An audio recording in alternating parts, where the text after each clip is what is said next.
It was the summer I turned 22, a time when I still thought I knew most things, or at least enough to get by.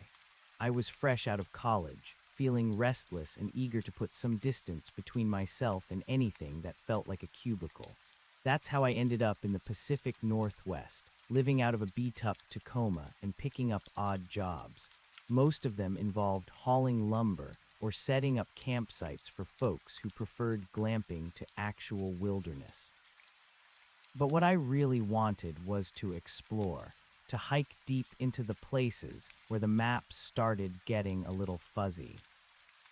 My experience, well, I'd grown up in a small town surrounded by woods, so I wasn't a complete newbie. I knew how to read a compass, how to pack light, and how to spot a deer trail from a logging road. But I also had that youthful confidence, a kind of oblivious bravery that made me think I was invincible, or at least smart enough to handle anything the wilderness threw at me.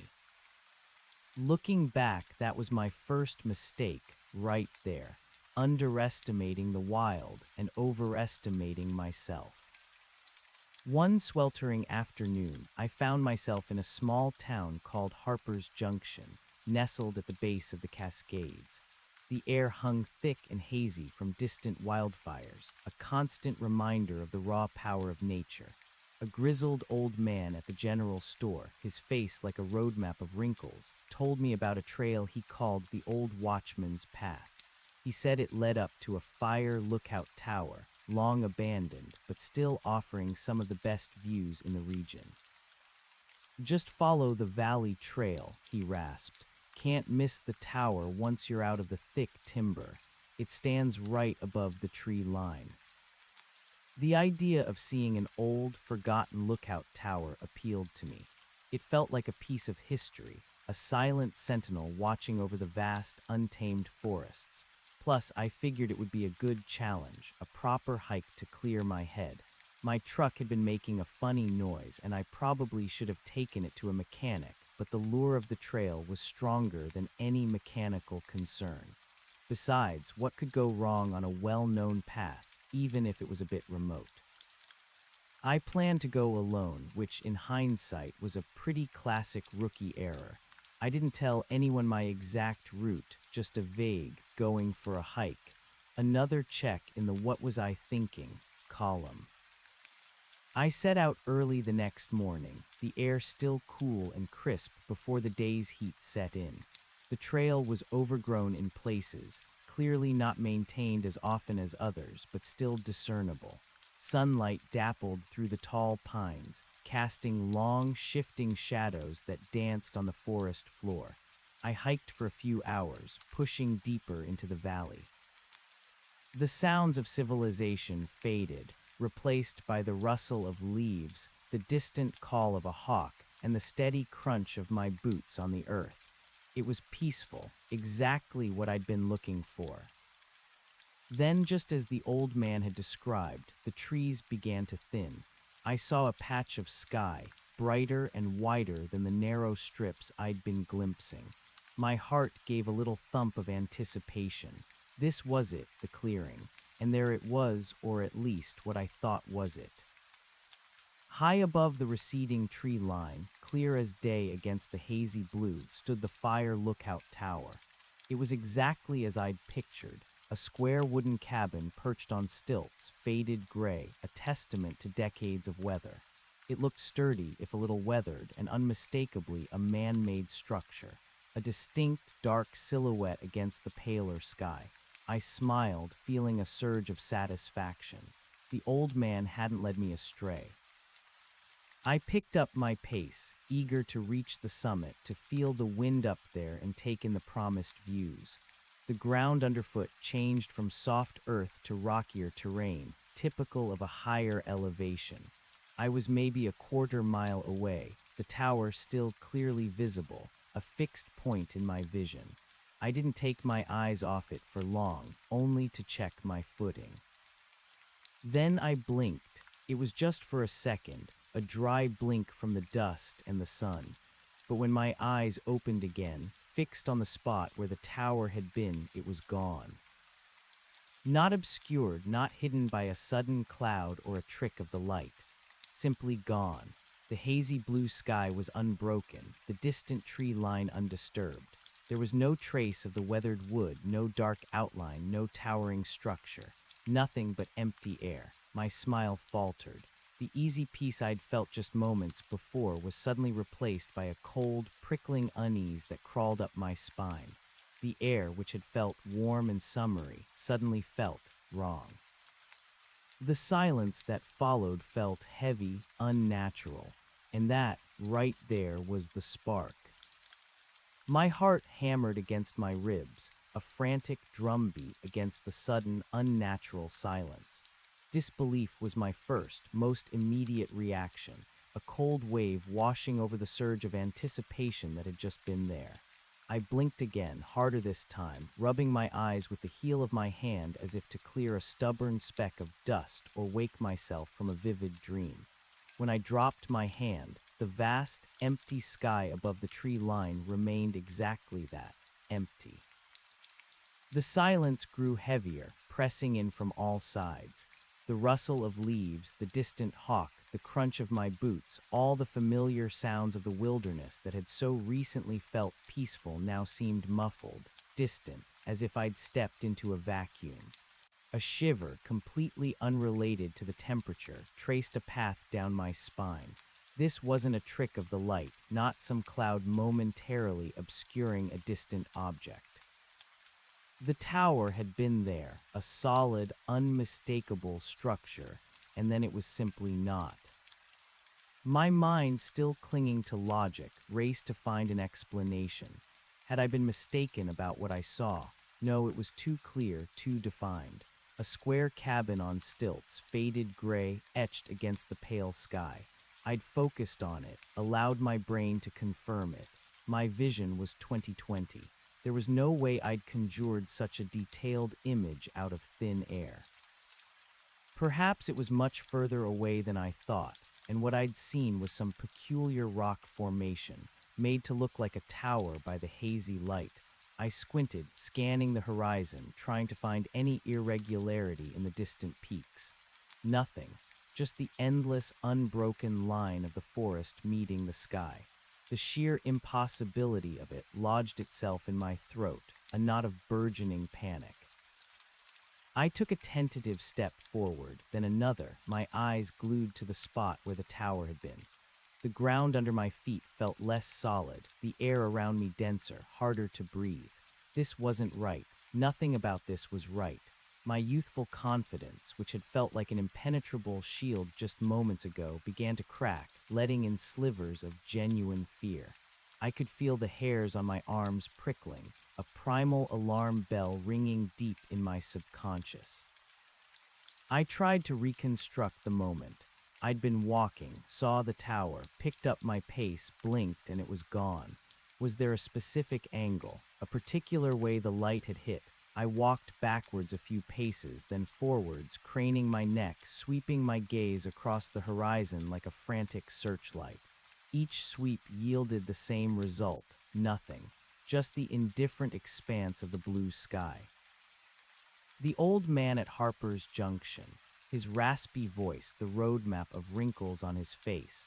Had he been playing a trick on me, a local legend, a ghost story for gullible hikers? But his tone had been so matter-of-fact, so grounded. Can't miss the tower once you're out of the thick timber. It stands right above the tree line. He hadn't hinted at anything unusual. My memory of his words, precise and clear, only deepened the confusion. Logic demanded I dismiss it as an optical illusion, a trick of a tired mind. But something deeper, something beyond pure reason, refused to let it go. I had seen it. I knew I had. The vividness of the image, the suddenness of its disappearance, spoke to something more than mere illusion. It felt intentional, like a curtain being drawn, a stage cleared. My rational brain warred with the primal unease blooming in my gut. The sensible thing to do, the safe thing to do, would be to turn around, head back down the mountain, dismiss it as a strange anomaly, and never speak of it again. but the very strangeness of the event, the sheer impossibility of it, sparked a different, more dangerous curiosity. I had to know, I had to understand. What had I seen, and why had it vanished? That youthful confidence, though shaken, wasn't entirely broken. It mingled with a nascent stubbornness, a refusal to be bested by an enigma. I took a deep breath, trying to steady my racing pulse. Okay, I muttered to myself, the sound of my own voice a small, fragile comfort in the overwhelming silence. Let's go find out what that was. I resumed my ascent, but my pace was no longer eager. It was cautious, each step measured, my eyes darting from the ground to the empty sky, then to the dense tree line around me. The terrain grew steeper, the path less defined, confirming my earlier observation that this section wasn't well traveled. Loose shale crunched under my boots, threatening to slip. Twisted roots, like gnarled fingers, snaked across the path, trying to trip me. The air, which had felt warm and summery earlier, now held a subtle chill, a dampness that seeped into my clothes. It wasn't cold enough to warrant a jacket, but it was an unnatural shift, like a localized weather pattern focused solely on this part of the mountain. The sunlight, previously dappled and inviting, now seemed to struggle to penetrate the canopy, leaving the forest floor in a perpetual state of twilight. Shadows clung to the trunks of ancient pines, deep and impenetrable, seeming to writhe and shift just at the edges of my vision. Every snap of a twig, every rustle in the undergrowth made me flinch. My senses were on high alert, hyper-aware of my surroundings, yet simultaneously convinced that what I was looking for wouldn't be found through ordinary means. It was like searching for a ghost with a flashlight. The silence, too, had shifted. It was no longer a heavy, muffled absence of sound. It was now an active silence, pregnant with expectation, as if the forest itself was holding its breath. The distant call of a hawk, the buzz of insects, the chattering of squirrels, they were all gone. Only the sound of my own ragged breathing, the thump of my blood in my ears, and the scrape of my boots on rock broke the profound stillness. It felt like the wilderness had deliberately quieted itself, waiting for something to happen, waiting for me. I pushed on, my calves burning, my chest heaving. The climb was more strenuous than I'd anticipated, the gradient increasing sharply as I approached the tree line. Thick clumps of rhododendron and huckleberry bushes clawed at my pants, trying to impede my progress. The sweet, earthy smell of pine needles was gradually replaced by a fainter, metallic scent, almost like ozone before a storm, or perhaps something else entirely, something I couldn't quite place. Finally, after what felt like an eternity, I broke through the last line of dense timber. The transition was abrupt. One moment I was struggling through a thicket of stunted firs. The next, I was standing on a wide, open expanse of exposed rock and sparse, hardy grasses. This was the clearing. This was where the tower should have been visible from, a beacon against the sky. But there was nothing. The ground rose steadily before me, culminating in a gentle, rounded peak. This was clearly the summit, the highest point for miles, and it was utterly, completely bare. No wooden stilts, no cabin, no faded gray planks, not even a single crumbling foundation stone, just rock, lichen, and tough, wind-beaten grasses. My breath hitched in my throat. I spun around, scanning the 360-degree panorama. The view was indeed breathtaking, just as the old man had promised, stretching for miles across valleys and distant, haze-shrouded peaks. But the vista, majestic as it was, only served to highlight the chilling absence. There was nowhere on this exposed ridge where a structure like the one I'd seen could have hidden. It hadn't been an illusion of perspective. It had simply vanished. A wave of dizziness swept over me. I stumbled, nearly losing my footing on the loose scree. My mind struggled to process this absolute contradiction. I had seen it. I had known what I was looking at. And now, at the very spot it should have been, there was nothing.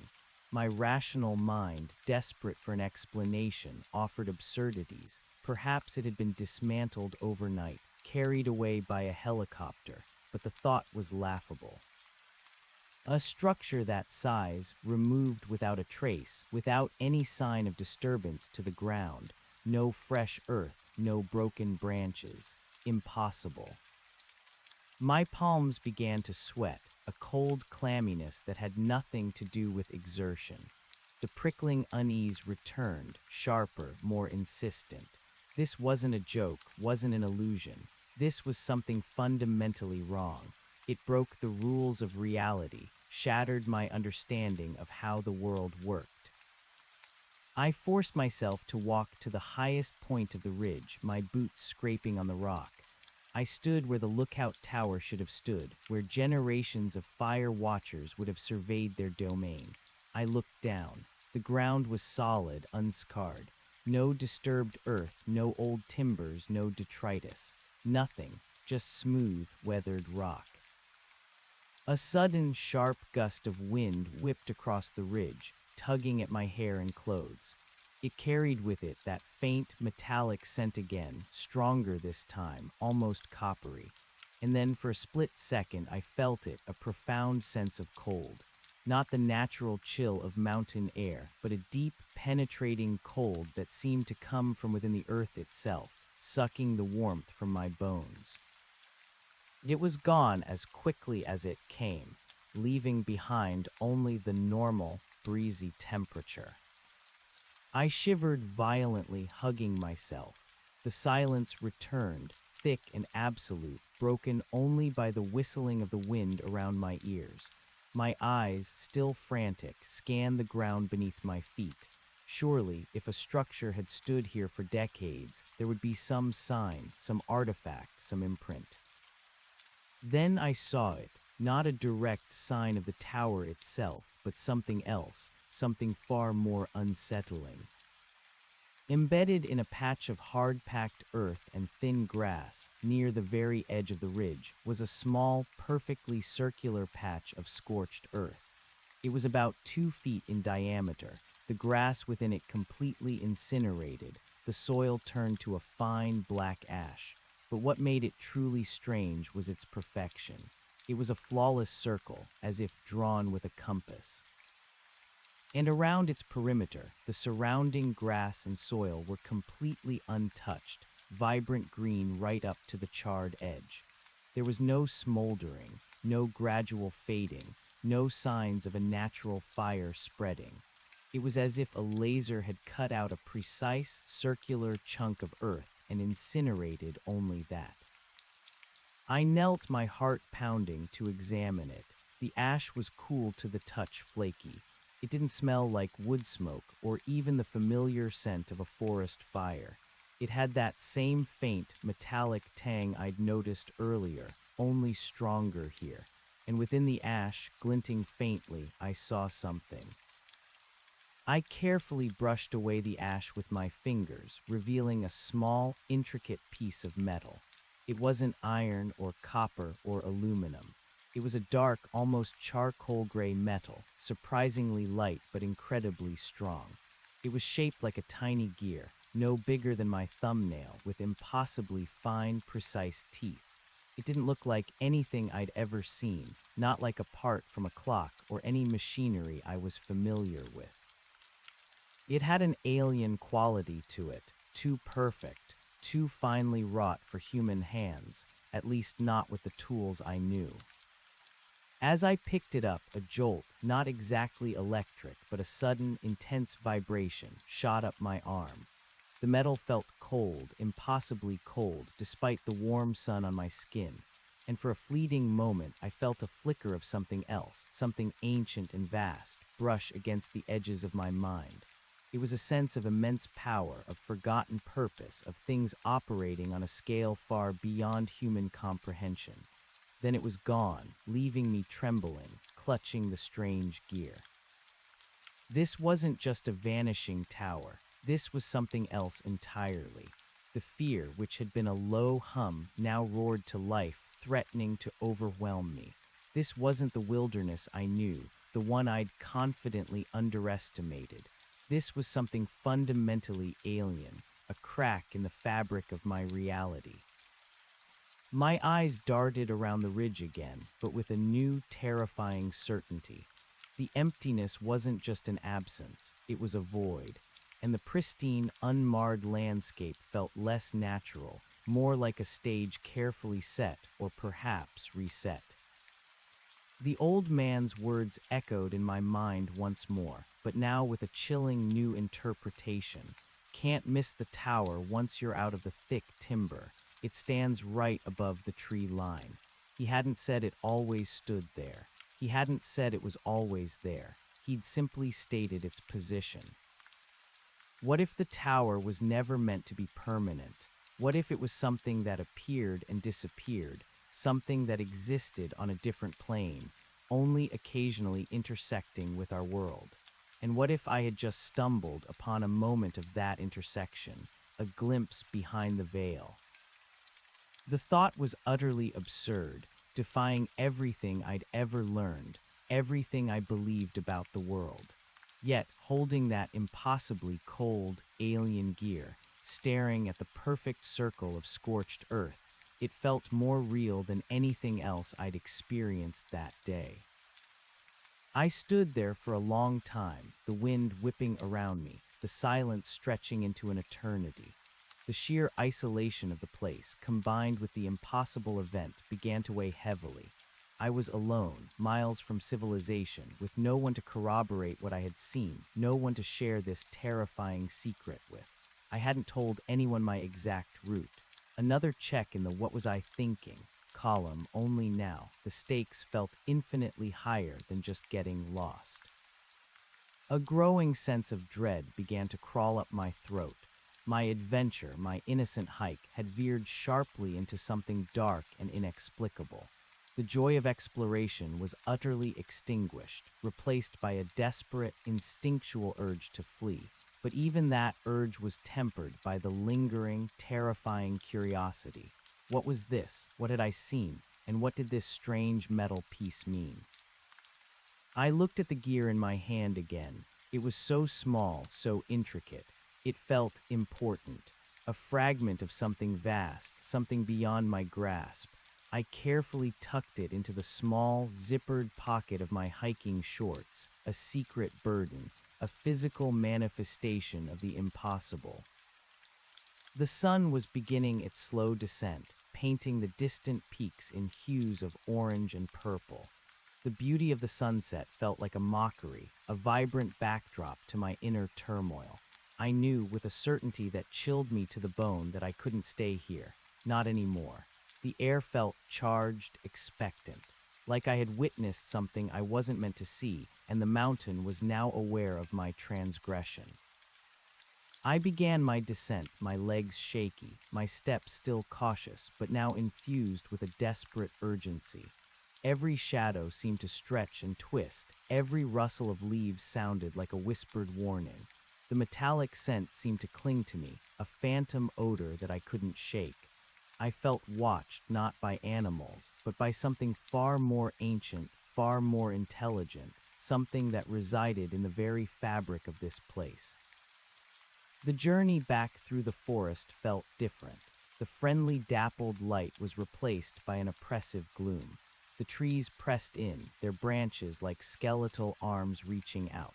I kept glancing over my shoulder, convinced I would see something following me, something observing my retreat.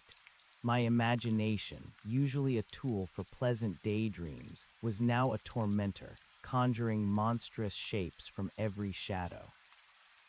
I tried to rationalize again, to convince myself it was exhaustion, dehydration, a mild hallucination. But the cold, hard reality of the gear in my pocket, the memory of the perfect scorched circle, refused to be dismissed. They were tangible proof, anchors in a suddenly untethered reality. I stumbled more than once, my mind so preoccupied with the impossible that my footing became less sure. The sun dipped lower, and the forest grew darker still. Panic began to bubble up, hot and acrid, in my throat. I needed to get out of here. I needed to reach my truck, to get back to the familiar, the mundane, the world where things made sense. I pushed myself harder, forcing my tired legs to move faster. The path, which had been clear enough on the way up, now seemed to vanish and reappear, confusing my sense of direction. I pulled out my compass, my hands shaking. It spun wildly for a moment, then settled, but its needle pointed east, then west, then east again, never truly finding north. My heart seized. The compass was broken, or worse, useless here. Now real fear, raw and animalistic, took hold. I was lost, or at least my navigational tools were. The thought of spending the night in this forest, in this suddenly terrifying place, filled me with dread. The darkness was drawing in fast, bringing with it a deeper chill and an intensified feeling of being utterly, terrifyingly alone. I fumbled for my headlamp, strapping it on and switching it on. The beam cut a narrow, inadequate tunnel through the encroaching gloom, making the shadows beyond seem even deeper and more menacing. The familiar sounds of the night, crickets chirping, owls hooting, were still absent. Just that profound, active silence, broken only by my ragged breathing and the frantic pounding of my heart. I kept walking, trying to remember landmarks from my ascent. A distinctive moss-covered boulder, a fallen log. But in the dim, uncertain light, everything looked the same, and yet subtly different. The trees seemed to have shifted, closing in, transforming the familiar path into an unfamiliar labyrinth.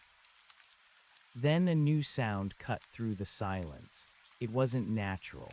It was a faint, high-pitched hum, almost like a distant electrical current, but with an underlying thrum that vibrated through the earth itself.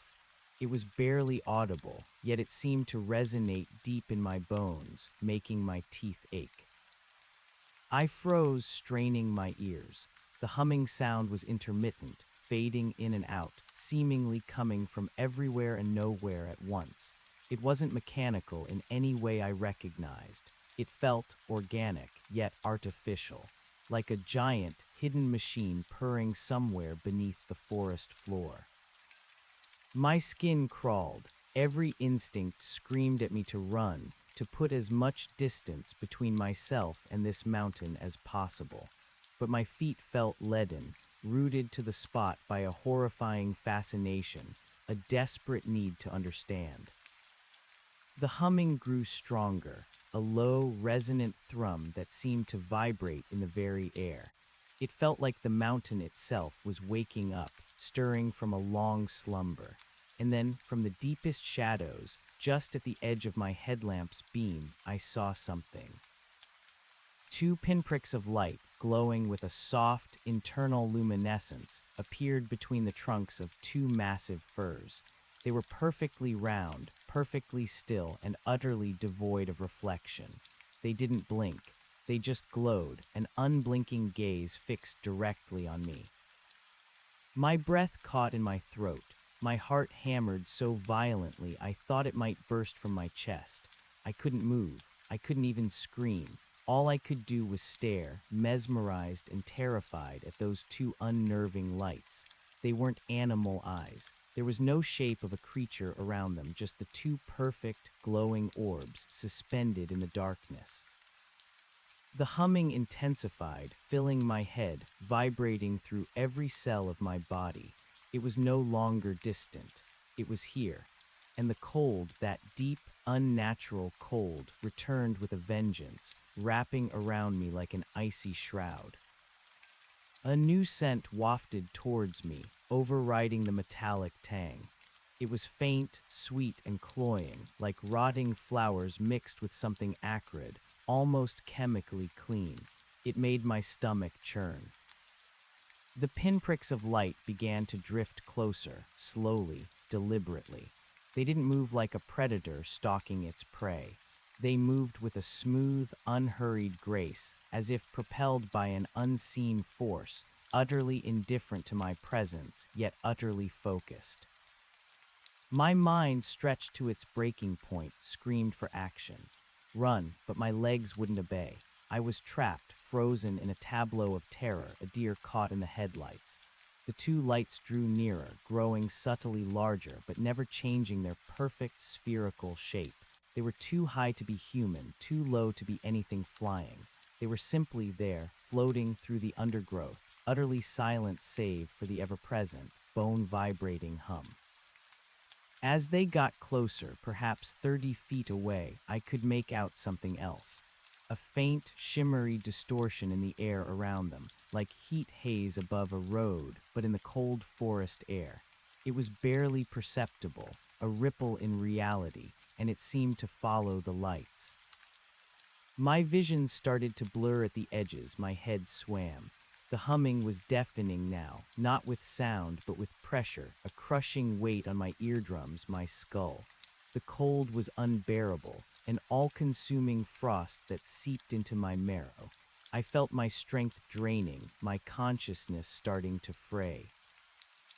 Just as the lights reached the very edge of my headlamp's beam, revealing no discernible body, no form, nothing but the two luminous spheres and the shimmering air around them, I saw something else.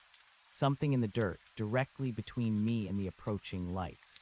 Another perfectly circular patch of scorched earth, just like the one on the ridge. And then another and another, stretching in a straight line from where I stood, directly towards the glowing orbs. They were track marks, not footprints, but burn marks. Whatever this was, it was leaving these strange, precise scorch marks on the forest floor as it moved, and they were still fresh, still faintly smoking. A guttural sound, halfway between a gasp and a sob, tore from my throat. This was no animal. This was no human. This was something that defied all categorization, all understanding. The gear in my pocket felt like a brand, connecting me irrevocably to this impossible horror. The world began to tilt. The trees swayed erratically. The ground beneath my feet felt like jelly. The humming intensified to an unbearable crescendo, and the cold became absolute, a pure, painful void. The sweet, acrid smell filled my lungs, making me choke. I felt myself falling, my legs giving out beneath me. My headlamp beam swept wildly across the forest floor as I collapsed, catching a final glimpse of those two luminous, indifferent lights, now much closer, perhaps only 20 feet away. The shimmering distortion around them seemed to intensify, to solidify, twisting the air into something visible and tangible, a swirling vortex of heat haze and pure, concentrated wrongness. Then darkness, not just the darkness of the forest at night, but an internal, absolute blackness that swallowed everything. The humming faded, replaced by a profound, echoing silence, and the cold gave way to a sudden, numbing warmth, as if my body was being gently cradled. I knew nothing more. I woke to an unfamiliar warmth, a gentle, almost cradling sensation that was a stark contrast to the searing cold that had preceded my collapse. My body ached in places I didn't know existed, a deep, bone-weary soreness that spoke of exertion and profound stress. A dull ringing echoed in my ears, a phantom of the deafening hum that had filled my head, but it was fading, replaced by the soft murmur of the forest, or what I thought was the forest. I opened my eyes slowly, reluctantly. The world was blurry at first, a kaleidoscope of greens and browns that slowly resolved into the familiar, dappled canopy of tall firs. Sunlight, golden and diffuse, filtered through the branches, painting soft patterns on the forest floor. It was morning. I had spent the night out here. A gasp caught in my throat, hot and dry. I tried to sit up, but my muscles screamed in protest. Every joint felt stiff, as if I'd been lying still for days. My tongue was thick, my mouth parched. I swallowed, a painful rasp. Where was I? I lay on a bed of surprisingly soft, dry pine needles, almost like a makeshift mattress. The air was cool and fresh, carrying the clean scent of pine and damp earth, entirely devoid of the cloying, acrid smell that had choked me before. The profound silence, the active, waiting silence, was gone. Instead, I heard the faint, distant chirping of birds, the rustle of leaves in a gentle breeze. The forest felt normal, peaceful even. Too normal. My mind raced, struggling to bridge the gap between my last conscious memory and this serene awakening. The glowing orbs, the terrifying hum, the impossible cold, the scorched circles, the feeling of falling. Had it all been a dream, a hallucination brought on by exhaustion and fear? A quick, frantic pat down of my pockets answered that question with a jolt. The small, zippered pocket of my hiking shorts was still zipped. My fingers, trembling, fumbled with the tab. I pulled it open. And there it was, the dark charcoal gray gear, no bigger than my thumbnail, glinting faintly in the dappled sunlight. It felt cool, smooth, and impossibly solid against my fingertips. No dream, no hallucination. This was real. A wave of nausea washed over me, stronger than the lingering aches. The memory of the previous night came flooding back, vivid and terrifying. The unblinking lights, the bone-vibrating hum, the perfectly circular scorch marks, and the crushing cold. I tried to recall the exact moment of collapse, the shimmering distortion, the feeling of falling, but the transition to unconsciousness was a blank. One moment, sheer terror; the next, waking up to sunshine and birdsong. It was unsettling, like a chunk of my life had simply been excised. I forced myself to sit up, gritting my teeth against the stiffness. My head swam for a moment, but I held steady, taking deep, shaky breaths. I looked around. I was in a small, sheltered hollow, surrounded by thick rhododendron bushes and ancient firs. It was a secluded spot, a natural alcove in the forest. I didn't remember seeing it on my way up or down. I didn't remember collapsing here. The pine needles I was lying on were pristine, undisturbed, as if I had been placed there. That thought sent a fresh jolt of fear through me. Had those things placed me here? Why? I scrambled to my feet, my legs wobbly beneath me, my gaze darting around, searching for any sign of the previous night's horrors. The ground was clear, no scorched circles. The trees were just trees, no shimmering distortions. The air was still and quiet, no humming. It was as if the mountain had completely reset itself, erasing all evidence of the impossible encounter. I patted my pockets again, my wallet, keys, phone, all still there. My water bottle was empty. My small snack bag was untouched. My headlamp was still strapped to my head, though now turned off. I pulled out my compass. It still spun wildly, the needle refusing to settle, confirming its uselessness. That, at least, remained broken, a small, chilling comfort in its consistency. I needed to get out. My body screamed for rest, for food, for water, but my mind screamed louder for escape. I had to find the trail, find my truck, and put as much distance as possible between myself and this place. But which way was the trail? My memory of the path, already muddled by panic and darkness, was now even fuzzier. I tried to orient myself by the sun, but the dense canopy made it difficult to judge direction accurately. I was still lost. A wave of frustration mingled with my fear. I was not only terrified, but also directionless and physically drained. This was a nightmare. "Okay," I whispered, my voice hoarse. "Think south. I hiked north to get up. I need to go south." I chose a direction that felt generally downhill, trusting instinct more than any actual knowledge. Each step was an effort, my legs burning, my shoulders tight. The small gear in my pocket felt heavy, a constant reminder of the impossible. I kept touching it, half expecting it to have vanished too, but it remained cool and solid. The sun climbed higher, warming the forest, but I felt a persistent chill deep inside me. I was jumpy, flinching at every shadow, every rustle. My mind kept replaying the image of those glowing orbs, an unblinking gaze that seemed to penetrate my very soul. I walked for what felt like hours, descending slowly. The forest remained thick, an endless expanse of green. I passed no landmarks I recognized. The trail, the one I followed so confidently the day before, seemed to have vanished completely. It was as if this part of the mountain had decided to keep me. My thirst became unbearable. My throat felt like sandpaper. I knew I needed water, but I was hesitant to drink from any of the small streams I crossed. What if they were tainted? What if this place had some subtle, insidious way of luring me deeper? My paranoia was high. Around midday, I stumbled upon a small, moss-covered stream. It looked clear, bubbling over smooth stones. My thirst overrode my caution. I knelt, cupping my hands, and drank deeply. The water was cold, pure, and tasted heavenly. It was the first moment of genuine relief I'd felt since seeing the tower vanish.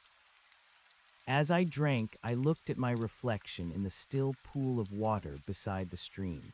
My face was pale, streaked with dirt, my eyes wide and bloodshot. There was a haunted look there, a fear I hadn't known I was capable of. And then I noticed something else. A faint, almost imperceptible mark on my left wrist. It was tiny, no bigger than a freckle, perfectly circular and slightly raised like a minuscule blister. The skin around it was not red or irritated. It was just there, and it was very, very black, not bruised, not stained. It was the color of charcoal or the strange gear in my pocket. My heart began to pound again. I touched it gently. It didn't hurt, but there was a strange, dull tingle beneath my skin. It felt cold, even though my body was now warm from exertion and the sun. It was the same cold I'd felt the previous night, localized, internal. The thought flashed through my mind, chilling me to the bone. Had those things done this? What was it? A tracker? A mark? A part of me screamed to ignore it, to dismiss it as a bug bite or a scratch I hadn't noticed. But the precision of the circle, the color, the internal cold, it was too similar to the gear, to the scorched circles, to be coincidence. I clenched my jaw, pushing down the rising panic. I couldn't afford to lose my head. I had to keep moving. I had to find a way out. I continued my descent, now with a new, terrifying companion, the black mark on my wrist. I kept glancing at it, a constant, unsettling reminder of what had happened. It was a tangible link to the impossible, a physical manifestation of my altered reality. As the afternoon wore on, the forest began to thin, and I caught glimpses of what looked like power lines in the distance, running along a ridge. Hope, a fragile, desperate thing, flickered within me. Power lines meant roads. Roads meant civilization. I pushed on with renewed urgency, ignoring the pain in my protesting muscles. The terrain became less steep, the undergrowth less dense. Finally, just as the sun began to dip towards the western horizon, painting the sky in fiery oranges and purples, I stumbled out of the tree line and onto a gravel road. It was a narrow, unpaved logging road, overgrown in places, clearly not heavily trafficked. But it was a road, and in the distance I could see the glint of metal power poles, just as I'd hoped.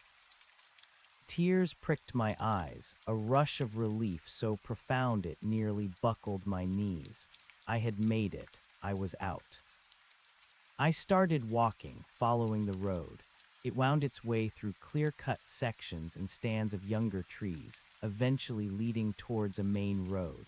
My mind, still reeling, began to tentatively process the events. What would I tell people? How could I explain? The vanishing tower, the glowing lights, the humming, the scorched earth, the black mark, the impossible gear. No one would believe me. They'd think I was crazy or had suffered heat stroke or worse. I remembered the old man at Harper's Junction. His words, his knowing look. Did he know something? Had he sent me on this path intentionally? Was this a local secret, a forbidden place? The thought that I might have been a pawn, or simply an unsuspecting victim of some ancient, localized phenomenon, gnawed at me. But for now, all that mattered was getting back. It took another hour of weary walking before I reached the main paved road. The sight of a familiar asphalt ribbon, albeit a quiet, rural one, was like a balm to my frayed nerves. I paused, looking down the long, empty stretch. Which way? I decided to head east, towards where Harper's Junction should be. My truck, I hoped, was still there, waiting for me. I started walking, keeping an eye out for any passing vehicles, though the road was deserted. As darkness began to truly set in, I heard it, the rumble of an engine in the distance. My heart leaped. I waved frantically, flagging down the approaching vehicle.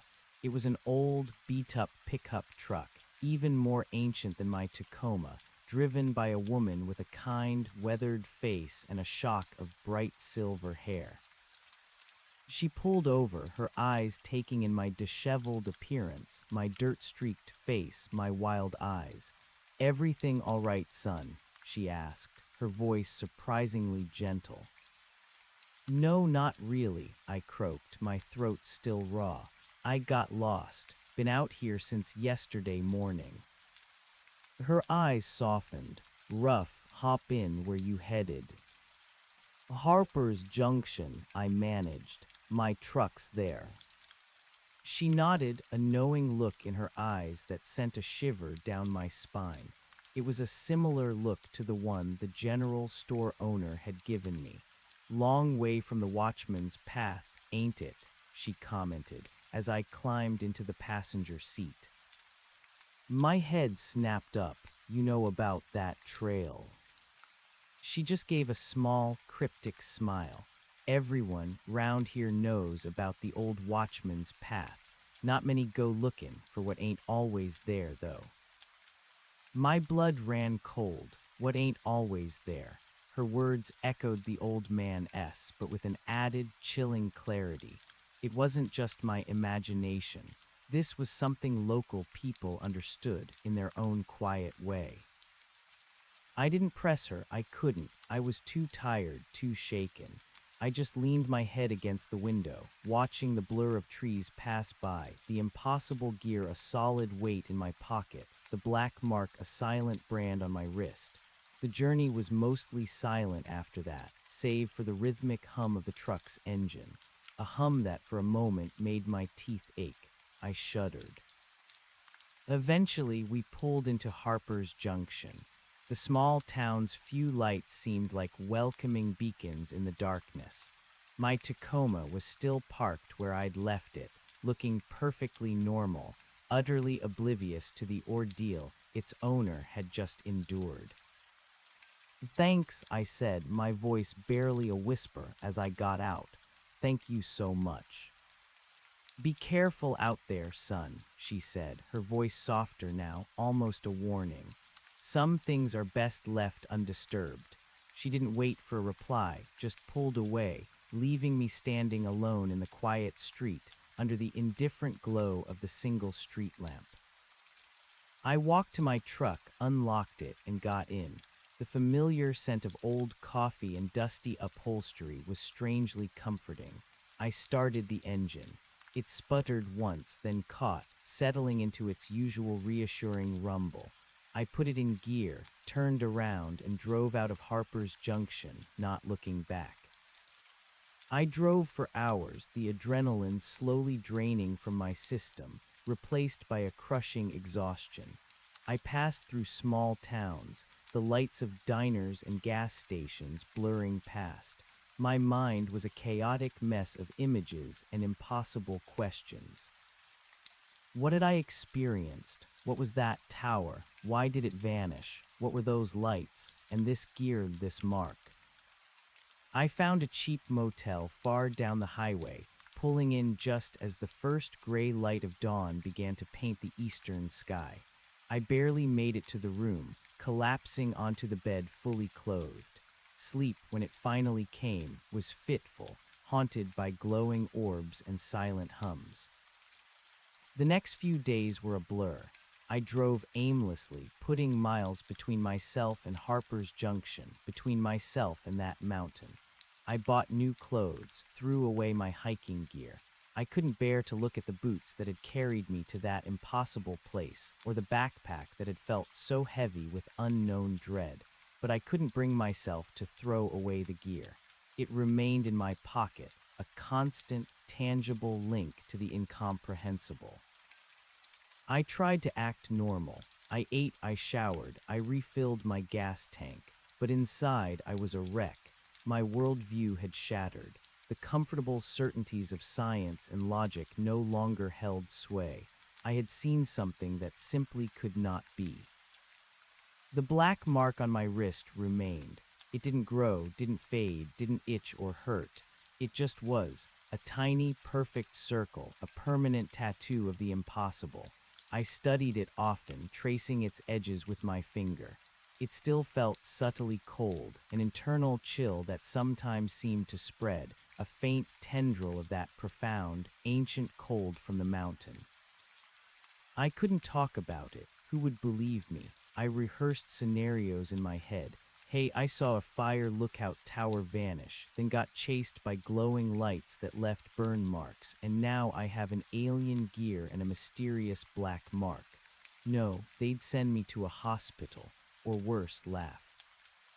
So I kept it to myself, a heavy secret that weighed on my soul. My youthful confidence was gone, replaced by a raw, persistent paranoia. Every shadow seemed to hold a hidden threat. Every unexplained sound made me jump. I found myself scanning the skies, searching for anomalies and scrutinizing every distant hum. I knew I couldn't just dismiss it. The gear, the mark, the words of the old man and the silver-haired woman, they were all too real, too consistent. I had stumbled into something far greater, far stranger than a simple wilderness adventure. My restless desire to explore, to hike deep into fuzzy parts of maps, had been utterly quenched. Now I yearned for the mundane, for the predictable, for a world where lookout towers stayed put and glowing orbs only existed in sci-fi movies. But the gear, tucked away, continued to call to me. It wasn't just a souvenir, it felt like a key to what I didn't know. But the vibration I'd felt when picking it up, the fleeting sense of ancient power, lingered. I couldn't shake the feeling that I hadn't just witnessed something, I had interacted with it, touched it, and it had touched me back, leaving its mark. A week later, I found myself in a dusty roadside diner in a town called Havenwood, hundreds of miles from Harper's Junction. I was nursing a lukewarm coffee, staring blankly at the chipped Formica countertop. My truck was making that funny noise again, a persistent squeal from the engine. I probably should have had it looked at, but my mind was elsewhere. I picked up the local newspaper, not out of interest, but just to have something to look at. My eyes scanned the headlines: local school board meeting, upcoming county fair, a story about a missing dog. Then my gaze snagged on a small article on page 3, tucked away near the classifieds. Unexplained aerial phenomenon reported near Harper's Junction. My breath hitched. I grabbed the paper, my hands shaking. The article was short, vague. A few local residents had reported strange lights and unusual humming sounds in the mountains near Harper's Junction approximately a week ago. The sheriff's department had investigated, finding no evidence. they attributed it to local atmospheric conditions or wildlife activity. One anonymous witness, described only as an elderly resident, was quoted saying, "They come and go. Best not to pay 'em no mind." My eyes blurred. It wasn't just me. Other people had seen something. That elderly resident, it had to be the old man from the general store or the woman who'd given me a ride. They knew. They'd known all along. A cold dread settled over me, heavier than before. This wasn't a secret anomaly hidden away on a remote mountain. It was something that recurred, something the locals quietly accepted as part of their reality. And I, the naive college graduate, had blundered right into it. The article didn't mention anything about a vanishing tower, or a perfectly scorched circle, or a black mark, or an alien gear. My specific experience remained uniquely my own, which meant whatever had happened to me was a step beyond the generalized, unexplained phenomenon. I had gotten closer, too close. I folded the newspaper, my mind racing. This was no longer just about fleeing. It was about understanding. The casual dismissal of the article, the locals' resigned acceptance, it implied a history, a pattern. And I now held a piece of that pattern in my pocket and bore its mark on my skin. The fear was still there, a constant companion, but it was now tempered by a different kind of urgency. A need to know, a need to decipher what I had stumbled into. The impossible gear in my pocket felt like a challenge, a silent dare. I looked down at the black mark on my wrist. It pulsed faintly, a nearly imperceptible throb that only I could feel. It was an invitation, or a brand. I wasn't sure which was more terrifying. I paid for my coffee, leaving the newspaper on the counter. I couldn't stay here. I couldn't go back to Harper's Junction. But I also couldn't run forever, not with this growing sense of being connected, of being marked. My truck's engine was still making that squealing noise, a mundane problem in a world that had suddenly become anything but. I started the engine, pulling out of the diner parking lot. This time I didn't have a destination, just a desperate, gnawing need for answers, and a growing, terrifying certainty that those answers weren't going to be found in any textbook or map. They were out there, in the fuzzy places, waiting. I spent the next few weeks trying to research in my own clumsy way. I visited libraries, using their computers to delve into obscure local histories, folklore, and even UFO forums. I searched for vanishing towers, glowing orbs, metallic humming, perfect burn circles. Most of what I found was sensationalist, easily dismissible, or completely irrelevant. But every now and then I'd find a fleeting reference, a discarded anecdote, a strange old photograph in a forgotten county archive, stories of lights in the sky, of strange disappearances, of places where compasses went wild. They were always vague, always attributed to local legends or natural phenomena, but they were there, scattered across different remote regions, primarily in the Pacific Northwest. One evening in a small town library in northern Oregon, I stumbled upon a dusty, self-published book titled Whispers of the Cascades, Unexplained Occurrences and Forgotten Lore. It was clearly written by an amateur enthusiast, full of wild theories and unsubstantiated claims. But one chapter caught my eye, The Shifting Sentinels. The chapter detailed various accounts of structures, often fire lookout towers or cabins, that would appear and disappear in remote mountain regions, sometimes for days, sometimes for years. The descriptions were chillingly familiar. A square wooden cabin perched on stilts, faded gray against the sky. The author speculated that these weren't physical structures in the traditional sense, but manifestations or interdimensional anchors. The book even mentioned an isolated incident in the 1960s where a forest ranger reported finding perfectly circular scorched earth near the location of one such vanishing tower, but his report was dismissed as a fabrication. My heart hammered against my ribs as I read. It was all there, almost. The book didn't mention glowing orbs or humming or strange metallic gears, but the core phenomenon, the disappearing structures, was too close to be coincidence. The author, a reclusive man named Elias Thorne, lived, according to the inside flap, somewhere in the wilds of Northern California, continuing his research.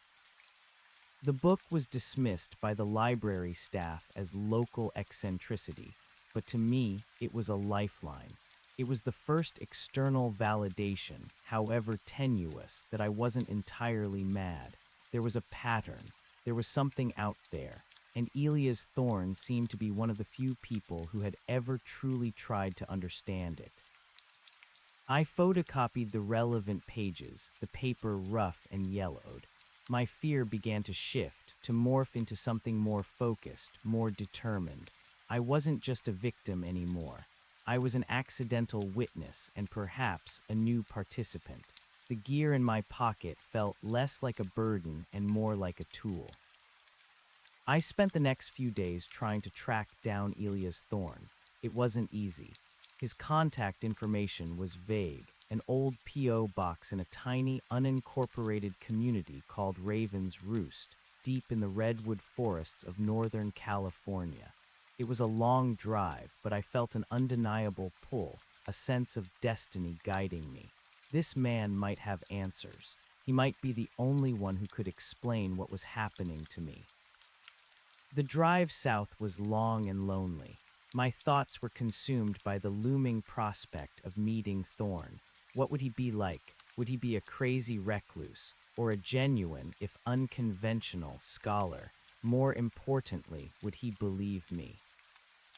I kept running my thumb over the black mark on my wrist, a constant throb under my skin, sometimes warm, sometimes chilling.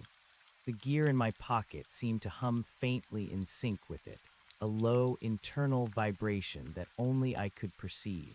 It was becoming more than just a souvenir. It felt like a part of me, a new, unwelcome organ that connected me to the unknown. Finally, after 3 days of driving, I reached Raven's Roost. It was less a town and more a cluster of ramshackle cabins and trailers nestled deep within the towering redwoods. The air was thick with the scent of damp earth and ancient wood.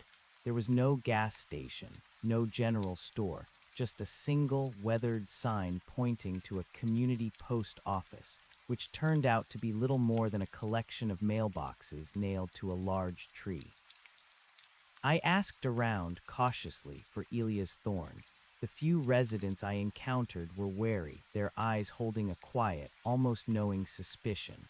They didn't seem surprised by my inquiry, but they were reluctant to give directions. Thorne, he keeps to himself, one old man mumbled, spitting tobacco juice onto the dusty ground. Up north, near the old logging road. Don't go disturbing him, son. He's got his reasons for Bane alone.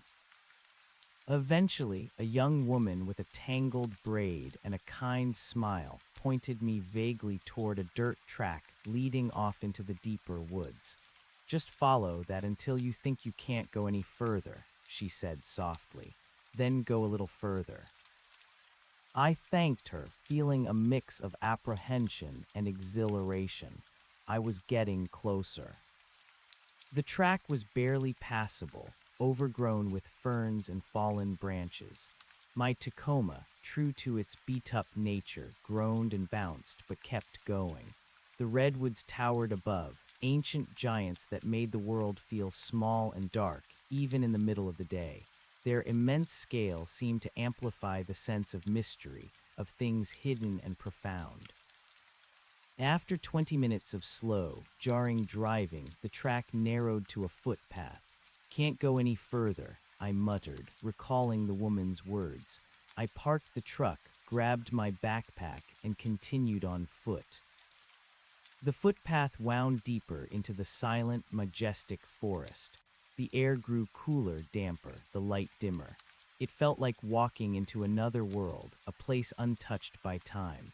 The silence here was different from the active silence of the mountain. This was a deep, natural quiet, broken only by the rustle of my own footsteps and the occasional distant cry of a bird. Finally, through a clearing in the trees, I saw it. A small, rustic cabin, built almost entirely from redwood logs. It was tucked away, blending seamlessly with its surroundings, almost invisible until you were right upon it. A wisp of smoke curled from its stone chimney, and a faint, flickering light emanated from a single window. My heart hammered. This was it. I approached cautiously, my hand instinctively going to the gear in my pocket. A wave of nervousness washed over me. What if he was just a crazy old man? What if he couldn't help me? What if he was more dangerous than the unknowns of the mountain? I took a deep breath, trying to steady myself. This was the only lead I had. I couldn't turn back now. I walked up to the cabin's sturdy wooden door and knocked. The sound was surprisingly loud in the still forest, echoing for a moment before fading into the silence. A pause, then the door creaked open, revealing a man. He was old, certainly, but not decrepit. His hair was a wild, silver mane, his beard long and unkempt. His eyes, however, were what truly struck me. They were piercingly blue, remarkably sharp and intelligent, and they seemed to take in everything about me in a single, intense glance. They held a depth of knowledge and a weariness that instantly commanded respect. "Elias Thorne," I managed, my voice a little shaky. He didn't answer immediately. His gaze dropped to my left wrist, lingering for a moment on the black mark. Then his eyes met mine again, and a slow, knowing smile spread across his face, a smile that was both unsettling and strangely reassuring. "Took you long enough," he rasped, his voice deep and gravelly, like stones tumbling down a mountainside. "Come in, young man, we have much to discuss." He stepped aside, inviting me into the cabin. The interior was dimly lit by a flickering oil lamp and the glowing embers of a stone fireplace. Books, stacks of them, lined every wall, piled high on tables, even scattered across the floor. Maps, some ancient and hand-drawn, covered one entire wall, crisscrossed with faded lines and cryptic symbols. It smelled of old paper, pipe tobacco, and something else. Something subtly metallic and earthy, vaguely reminiscent of the scent on the mountain. Thorne gestured to a worn wooden chair by the fireplace. "Sit, you look like you've seen a ghost." He chuckled, a dry, rattling sound, or perhaps something far older than a ghost. I sat still clutching my backpack, my eyes scanning the chaotic, yet strangely ordered room. This was a place of knowledge, of obsession. This was a man who understood. "You know," I began, my voice still hoarse, "you know about the tower, don't you? The one near Harper's Junction." Thorne nodded, stirring the embers in the fireplace with a long iron poker. Sparks flew, momentarily illuminating the lines of weariness etched around his sharp eyes. "The old watchman's path. Yes, I've been monitoring its cycles for decades." "Cycles," I repeated, my mind struggling to grasp the concept. "They come and go," he explained, turning to face me fully, his eyes intense. "These structures, these sentinels, as I call them, are not permanent fixtures of our reality.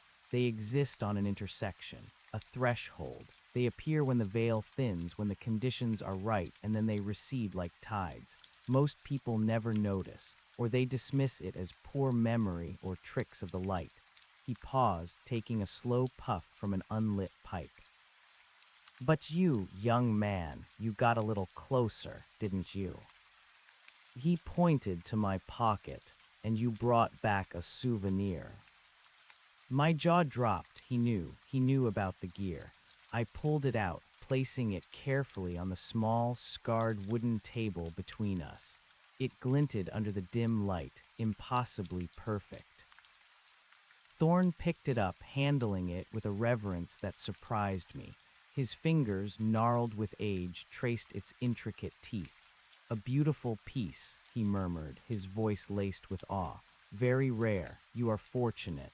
Most who encounter the sentinels and their guardians do not leave with such a gift." "Guardians," I whispered, my blood running cold. The glowing orbs, the hum, the scorched circles. Are those what I saw? Thorn nodded, setting the gear down. "They are the things as you probably think of them. They are not alive in the way we understand life. They are constructs, protectors, keepers of the threshold. They ensure that whatever lies within the sentinel is not disturbed, and that those who glimpse it do not linger too long nor take too much." He paused, his gaze fixing on my wrist again. "Or, in your case, too little." I held out my wrist, displaying the black mark. "What is this?" Thorn sighed, a sound heavy with knowledge and regret. "A resonance mark, a connection. The gear you found, it is a key, yes, but also a piece of a larger mechanism. You took a part of their technology, a fragment of their purpose, and they in turn imprinted you. A signature, a locator perhaps, or simply a record." "A record of what?" I asked, my voice barely audible. "Of an interaction, of a trespass. It varies, but it means you are now attuned, connected. You are visible to them in a way you weren't before." The implication hit me like a physical blow. Visible, tracked. The paranoia I'd felt earlier intensified, chilling me to the bone. Are they going to come for me? Thorn leaned back in his chair, his eyes thoughtful. "Not in the way you might think. They are not malevolent in a human sense. They do not seek to harm or punish. They merely maintain. But your presence, your unique signature, may attract their attention again, especially if you continue to carry that." He gestured to the gear. "But what is it? What's the tower for? What are these things?" I pressed, desperate for answers. Thorn smiled, a sad, knowing smile. "Ah, the big questions. The ones I've dedicated my life to. The sentinels, the towers, they are not fire lookouts, young man. Not in the human sense. They are observation posts, or perhaps conduits, windows for something else." "Something else." "Think of it this way," he said, leaning forward, his voice dropping to a conspiratorial whisper. "Our reality is just one layer, one frequency. These mountains, certain places, they are naturally thin spots, places where the layers intersect. The sentinels appear at these intersections, and their guardians ensure the separation remains mostly. They are watchers, and sometimes they are watchers of the watchers." My mind reeled. This was far beyond anything I had ever conceived. Layers of reality, intersections, watchers. "But what are they watching?" I asked, a primal fear creeping into my voice. Thorn's gaze became distant, his eyes seeming to look through me into something far away. "Everything, us, them, the universe, they are ancient, far older than humanity. They predate recorded history, perhaps even life on this planet. They are simply there, like a persistent hum beneath the symphony of our lives." The word hum jolted me. "The hum," I repeated, a tremor in my voice. "That's what I heard before I passed out. A low, resonant thrum. It filled my head." Thorn nodded slowly, his gaze still holding that ancient weariness. "Indeed, the hum is their signature, a frequency that resonates at the edge of our perception. It's how they move, how they interact, how they exist. It's the sound of the veil thinning, the layers shifting. Some people are more sensitive to it than others. Clearly, you are one of them." He picked up the gear again, turning it over in his fingers. This piece, it resonates with that frequency. It's a fragment of their technology, yes, but also a harmonic, a tuning fork, if you will, to their world. You felt it, didn't you? That jolt, that sense of immense power, of forgotten purpose. I nodded, mesmerized. Yes, and it felt impossibly cold.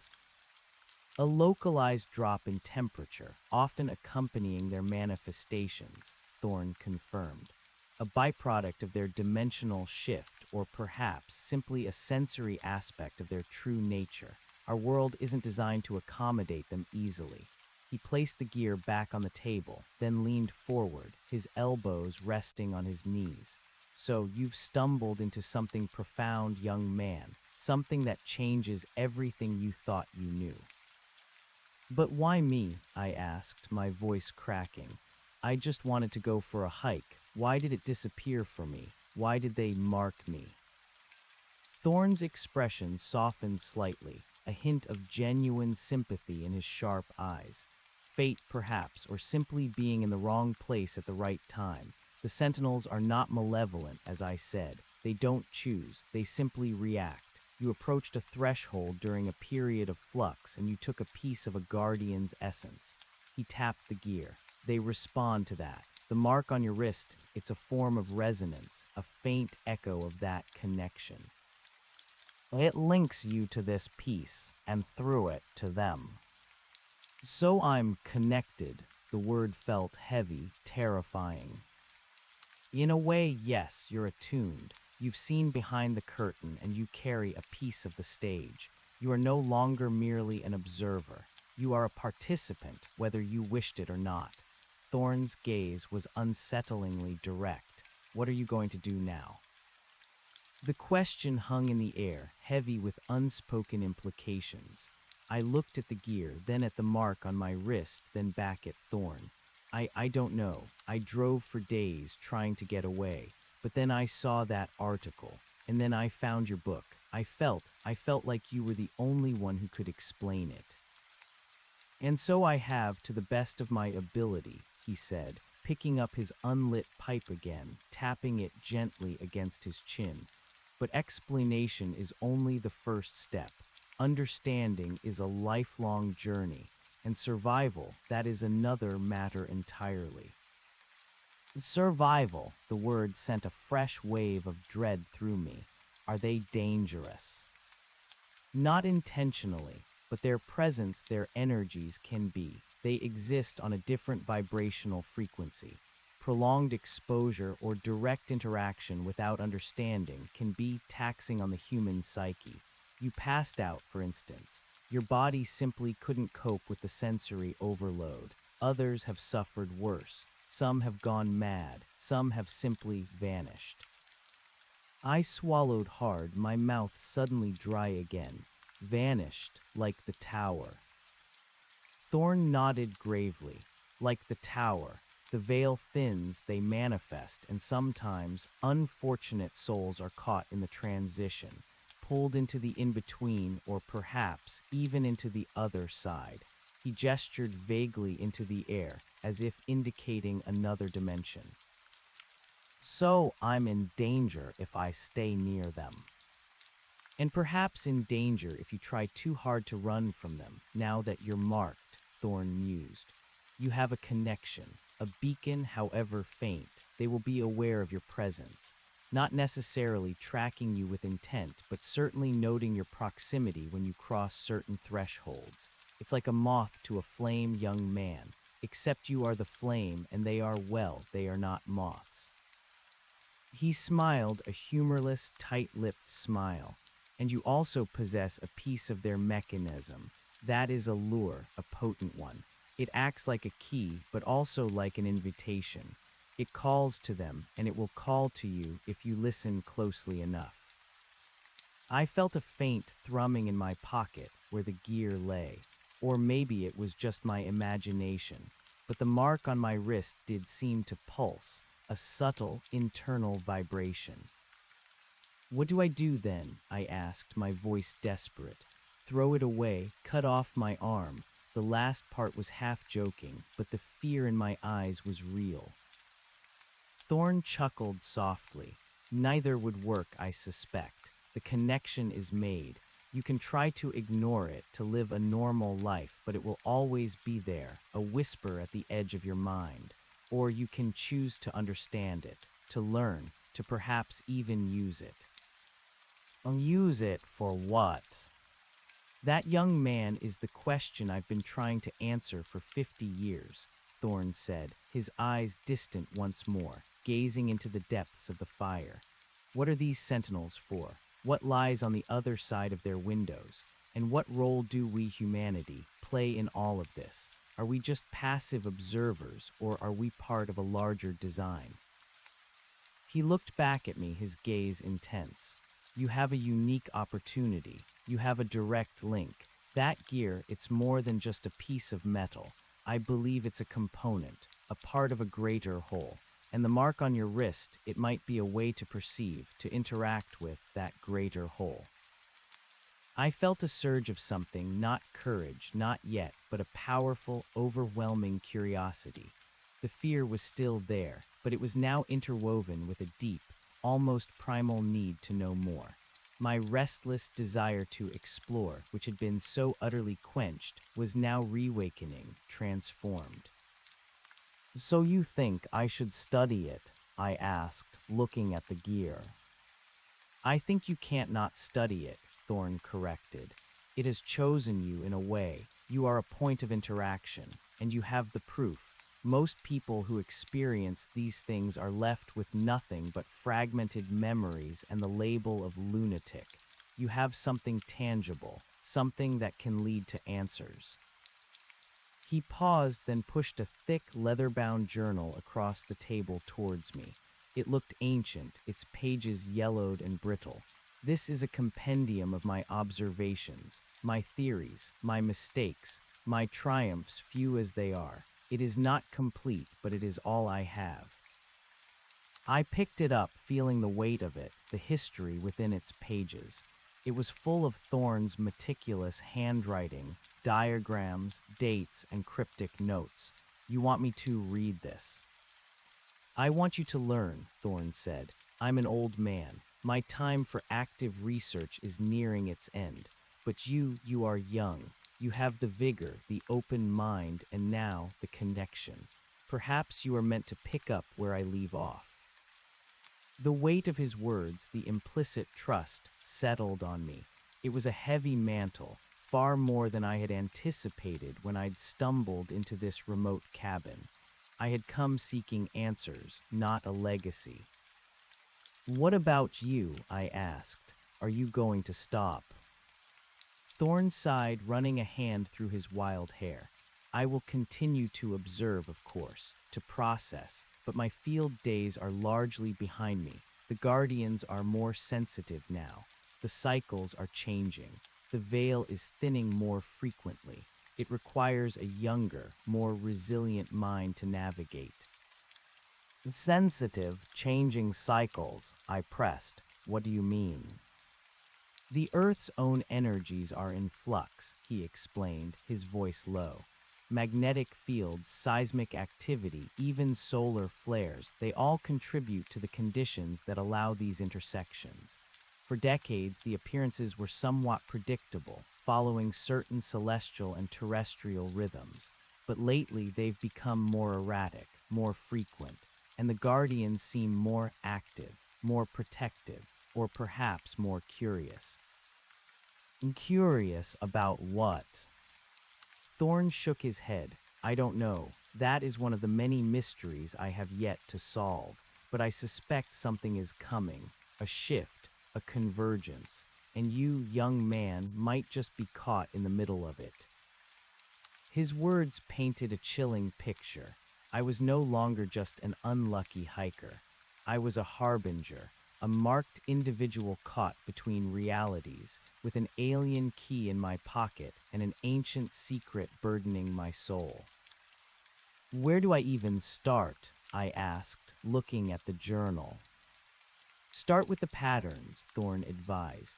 The locations, the timing, look for correlations. The sentinels are not random. They appear at specific geographical nodes, often in places of natural power. Harper's Junction, for instance, sits on a convergence of ley lines, as do many of the sites I've identified. He gestured to the maps on his wall, a complex web of lines and symbols that now seemed to hold a terrifying significance. Ley lines, I echoed, recalling vaguely something I'd heard about them in some fringe history class. Lines of telluric energy, Thorne explained patiently. Invisible currents that flow through the earth. Some call them dragon lines, spirit paths. Ancient cultures knew of them, built their sacred sites upon them. The sentinels seemed to use them, to manifest along their pathways. This was overwhelming. My college education suddenly felt utterly useless. I was in a crash course on interdimensional metaphysics, taught by a reclusive sage in a redwood forest. I don't know if I can do this, I admitted, my voice small. I'm just a kid, fresh out of college. I don't know anything about ley lines or dimensional shifts. Thorne fixed me with a gaze that held both understanding and an unshakable resolve. You learn to read a compass, to pack light, to spot a deer trail. You underestimated the wild, but you didn't break. You faced the impossible and you sought answers. You have curiosity, you have resilience, and now you have a purpose. You are already more prepared than most. He paused, then added, besides, you're not entirely alone. I'm here. I can guide you, share my knowledge. Think of this cabin as your base of operations for now, and me as your reluctant mentor. He offered another dry, knowing smile. The thought of having a guide, someone who understood, was a powerful comfort. The terror and isolation I'd felt for the past week began to recede, replaced by a flicker of hope. Maybe, just maybe, I wasn't going crazy. Maybe there was a way to navigate this new, terrifying reality. Thank you, I said, genuinely, deeply grateful. Thank you, Elias. No thanks necessary, young man. We are now bound by a shared secret and perhaps a shared destiny. He leaned forward, his voice dropping to a serious tone. But this path is not without its risks. The Guardians are not the only things that exist between the layers. There are other phenomena, other entities, less benign, less structured. Be cautious, always, and trust your instincts. They are often more reliable than logic when dealing with the inexplicable. He then stood, gesturing to the back of the cabin.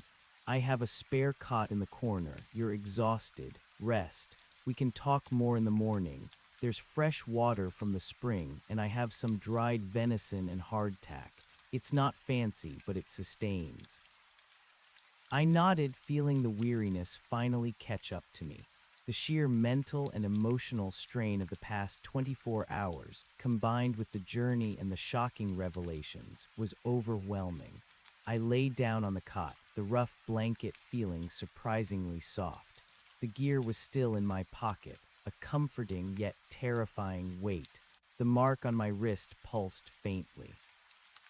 As I drifted off, I listened to the crackling fire, the soft sounds of Thorne moving around his cabin, and the distant, soothing murmur of the redwood forest.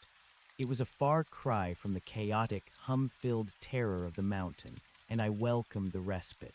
But I knew, with a chilling certainty, that this was only the beginning. The next morning, I woke to the smell of wood smoke and brewing coffee.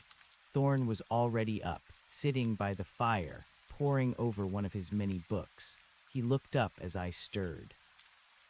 "Sleep well?" he asked. "Better than I have in days," I admitted, stretching. The aches were still there, but muted. My mind, however, felt clearer, sharper, ready to absorb.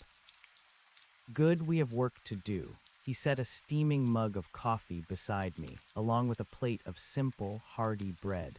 "Eat. Then we start at the beginning, your experience, every detail, no matter how small or insignificant it may seem." And so began my apprenticeship. For the next several weeks, the cabin became my world. Thorn meticulously extracted every detail of my encounter, drawing diagrams, asking probing questions, cross-referencing my descriptions with his journal entries. He had me draw the tower, describe the lights, the exact location of the scorched earth. He was patient, methodical, and utterly brilliant. He explained the concept of dimensional bleed, where energies and even objects from another reality could briefly manifest in hours. He talked about temporal resonance, how certain events could echo through time, creating a sense of déjà vu or premonition.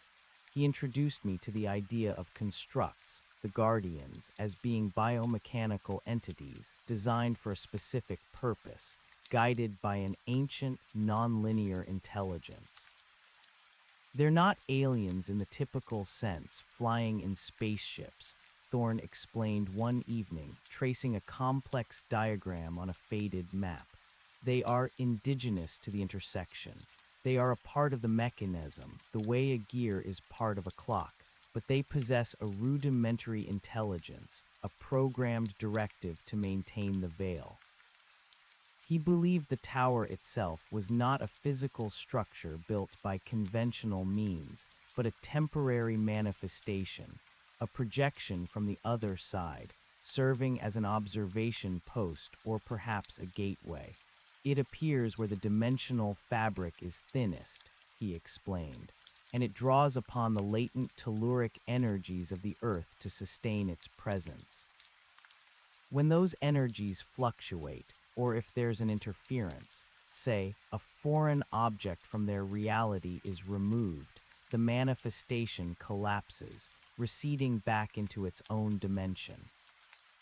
That explained the vanishing tower, and why I had seen it then lost it. I had been at the very edge of its ephemeral existence, and my removal of the gear, a crucial component, must have triggered its rapid retraction. My black mark, Thorne theorized, was more than just a locator. It's a conduit, a sensory antenna perhaps. It allows you to perceive their frequency, their hum, more acutely. It also subtly alters your own energetic signature, making you resonate with them, making you noticeable.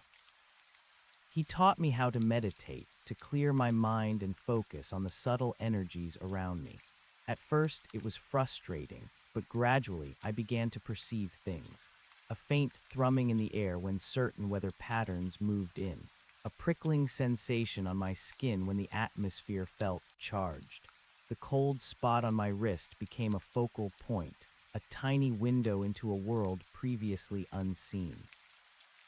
The gear, too, became a tool.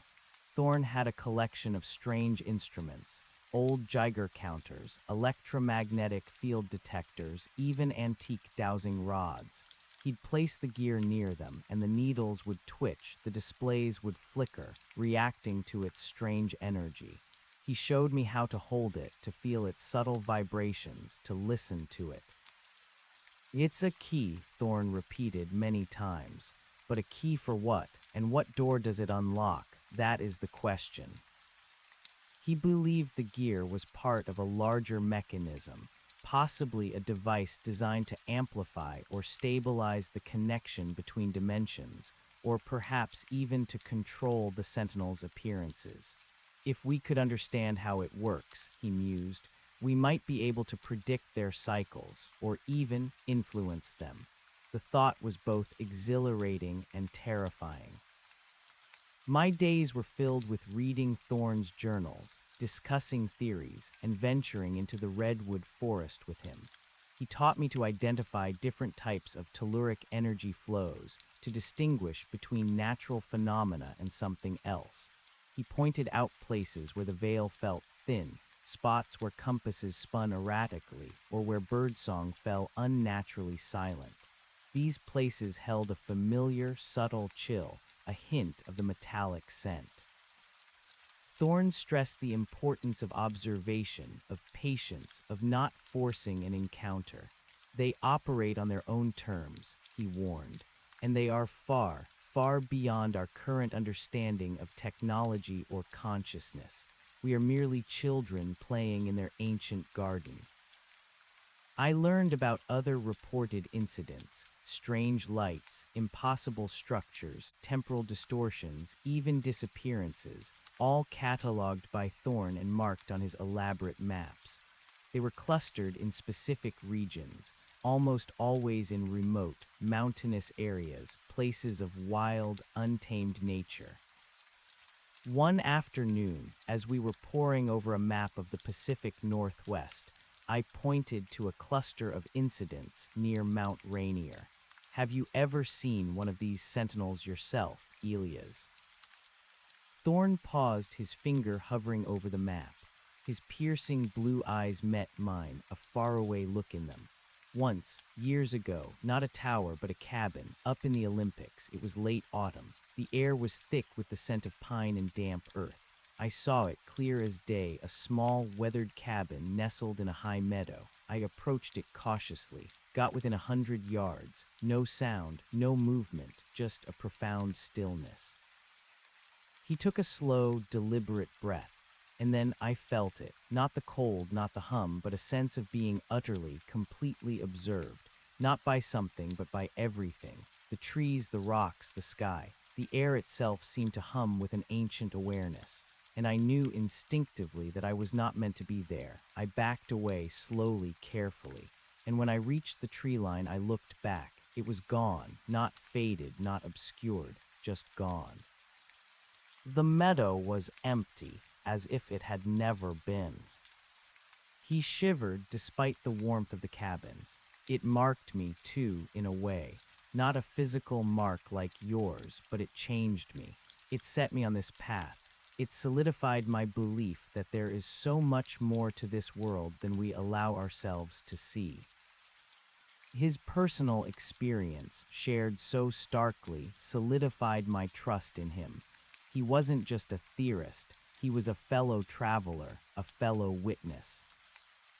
As the weeks turned into a month, I began to notice subtle changes within myself.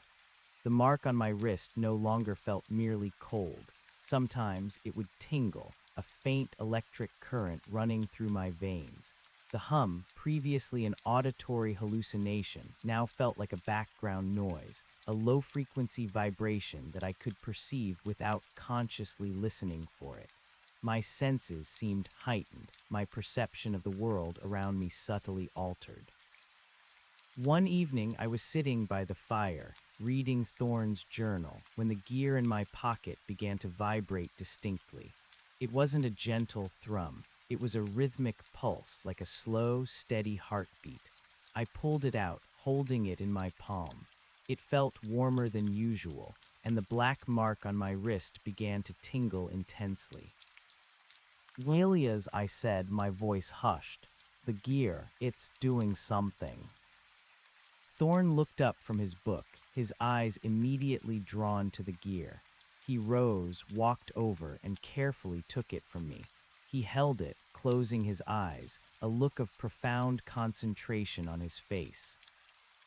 "Yes," he murmured, his voice low and strained. "The resonance, it's growing. The cycle is building. Something is near." He opened his eyes, staring intently at the gear. "It's activating. The mark on your wrist, it's responding. It's drawing power or perhaps channeling it." He held the gear closer to my wrist. The pulsing intensified, and a faint, almost imperceptible warmth spread from the mark. "What does it mean?" I asked, my heart hammering. "It means conditions are favorable," Thorne replied, his voice filled with a mix of excitement and apprehension. "A sentinel is preparing to manifest, somewhere, and this piece, it is responding to its presence. It's a beacon, yes, but perhaps it's also a component that allows for closer interaction." He walked over to his maps, the gear still pulsing in his hand. He scanned the lines, the symbols, his brow furrowed in concentration. "Northern California near the Klamath Mountains, a remote peak. I've noted a consistent energy signature there, a minor threshold. It's not as active as Harper's Junction, but the readings are escalating. He pointed to a small, unlabeled peak on one of his older, hand-drawn maps. If my calculations are correct, a sentinel is about to appear there, and this piece, it's sensing it, calling to it. "Are we going to go?" I asked, the words out before I could think. The fear was there, but the pull, the undeniable gravitational force of the unknown was stronger. I had to see it again. I had to understand. Thorne looked at me, a long, assessing gaze. "That depends, young man. Are you ready? Are you ready to step further into the breach?" I thought about the vanished tower, the glowing orbs, the bone-chilling hum, the overwhelming feeling of being watched. I thought about the desolate weeks of driving aimlessly, the paranoia, the shattered worldview. And then I thought about the quiet, determined dedication of Elias Thorne and the answers that lay tantalizingly close. "Yes," I said, my voice firm. "I'm ready." A ghost of a smile touched Thorne's lips. "Good. Then we have preparations to make. This is not Harper's Junction. This is a far more remote, far wilder place. We will need provisions, equipment, and we will need to be discreet. We cannot alert anyone to what we are doing." The next few days were a whirlwind of activity. We meticulously packed backpacks with food, water, first aid supplies, cold weather gear, and Thorne's array of eccentric scientific instruments. He drew me a detailed map of the route to the Klamath Peak, marking potential hazards and energy anomalies. He gave me specific instructions on how to use the EMF detector and the other devices. "This is not a recreational hike," Thorne stressed, his voice serious. "This is an expedition into the unknown. We are seeking to observe, not to interfere. We will approach with caution, with respect, and with an open mind. And if at any point it feels too dangerous, too overwhelming, we retreat." Agreed. "Agreed," I affirmed, feeling the weight of the responsibility. The morning we set out was crisp and clear. We left the cabin before dawn, driving the Tacoma as far as the logging roads would allow, then continuing on foot. The Klamath Mountains were different from the Cascades, older, more rugged, the redwoods gradually giving way to ancient pines and firs as we ascended. The air was colder, thinner, carrying the scent of damp earth and distant snow. As we hiked, Thorne constantly monitored his instruments. The EMF detector would occasionally spike, the Geiger counter would click faintly. The black mark on my wrist pulsed steadily, and the gear in my pocket thrummed with a low, persistent vibration. The hum was there, a subtle, almost subliminal presence, like a vast, unseen engine idling beneath the earth. We moved slowly, deliberately, conserving energy. Thorne, despite his age, moved with a surprising agility, his knowledge of the wilderness profound. He taught me to read the subtle signs of the forest, to listen to the whispers of the wind, to distinguish between natural sounds and something else. After 2 days of strenuous climbing, we reached the base of the designated peak. It was a steep, rocky ascent, sparsely forested, culminating in a wide, exposed ridge. The air here was noticeably colder, carrying that familiar, faint metallic tang. The hum was stronger, a deeper resonance that vibrated in my teeth. The gear in my pocket pulsed with a frantic energy. Thorne pulled out a pair of high-powered binoculars, scanning the ridge above us. "It's close," he murmured. "The energy readings are off the charts. It's manifesting." My heart hammered against my ribs. This was it. The second time. Would it vanish again? Would the guardians appear? We ascended the final stretch, each step a deliberate effort. As we broke through the last line of stunted pines, onto the exposed, rocky expanse of the ridge, I saw it. There it stood, a sentinel. Not the same tower as Harper's Junction, but similar. This one was shorter, broader, built of rough-hewn stone rather than wood, giving it a more ancient, almost monolithic appearance. It was dark, a deep charcoal gray, blending eerily with the exposed rock of the ridge. It didn't look like a building. It looked like a natural outcropping, something that had grown from the mountain itself, yet was undeniably artificial. It was a single, squat, windowless structure, tapering slightly at the top like a truncated pyramid. It was utterly silent, utterly still. There were no lights, no hum, no shimmering distortions around it. Just the imposing, impossible structure, stark against the pale, hazy sky. Thorn lowered his binoculars, his face a mixture of awe and intense concentration. Magnificent, he whispered, almost reverently. A different type of sentinel, a monolith class, far older, perhaps, less ephemeral. I stared, mesmerized and terrified. This one felt different, more permanent, more ancient. It exuded an aura of immense power, a silent, weighty presence that seemed to warp the very air around it. The hum, I whispered. It's gone, and the cold. Not gone, Thorn corrected, gesturing with his hand. Different. The hum you sensed before was the sound of its manifestation. Now it is here. Its presence creates a different kind of energetic signature. And the cold, it's localized, contained within the structure itself, or perhaps an energy field surrounding it. We are outside that immediate field. He consulted his instruments. The EMF detector was maxed out, buzzing wildly. The Geiger counter was silent, indicating no radiation. It's stable, Thorn breathed, a note of triumph in his voice. This is our chance to get closer, to observe it in its quiescent state. We moved forward slowly, cautiously, my eyes glued to the dark monolith. The mark on my wrist tingled with an intense, almost painful throb.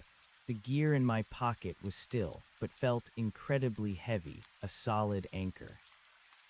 As we drew closer, I noticed something else. The ground around the monolith was perfectly clear, devoid of any vegetation, not scorched, but unnaturally barren. It was as if the structure's presence prevented anything from growing within a 20-foot radius. The rock here was smoother, darker, almost polished. We stopped about 50 yards from the monolith, settling behind a cluster of wind-sculpted boulders.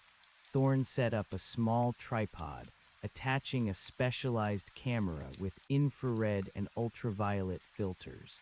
He also produced a pair of strangely tinted goggles, handing one to me. These allow us to perceive residual energy fields, subtle distortions in the air, he explained. Put them on. I slipped them on. The world shifted. The air around the monolith shimmered with faint, ethereal currents like invisible tendrils of mist. The structure itself seemed to glow with a dull, internal luminescence, visible only through the goggles. It was breathtakingly alien, a profound, undeniable crack in reality.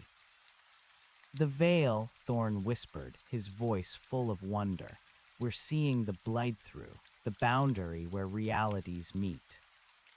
We observed in silence for a long time, Thorn meticulously adjusting his cameras, taking notes, while I simply watched, absorbing the impossible sight. The monolith was immense, far larger than it had seemed from a distance, perhaps 30 feet tall. Its surface was smooth, unblemished, without any discernible seams or markings. It was a pure geometric form, an enigma of stone. Then a new observation. At the base of the monolith, almost invisible against its dark surface, was a subtle indentation. It was circular, perfectly symmetrical, about the size of my palm, and it looked familiar. My hand instinctively went to my pocket, to the gear. Nelia's, I whispered, pointing. Look, that indentation. Thorn peered through his binoculars, then through his goggles. His eyes widened. Remarkable, he breathed. A receptacle, a docking port, just as I suspected. He looked at me, a sudden, wild excitement in his eyes. The gear, young man, it's not just a key, it's a part, a missing component, a piece of the Sentinel itself. He carefully took the gear from my pocket. It pulsed in his hand, now with a faint, almost visible, shimmering energy. He looked at me, his gaze intense. This is a tremendous risk. We don't know what will happen, but this could be our chance to truly interact, to understand.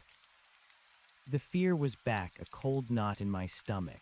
The Guardian's hum, the lights, my sudden collapse. But the pull, the lure of the unknown was irresistible.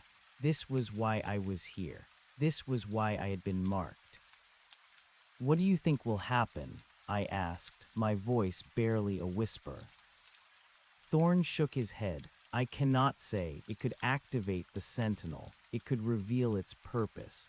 It could do nothing at all, or it could do something entirely unexpected."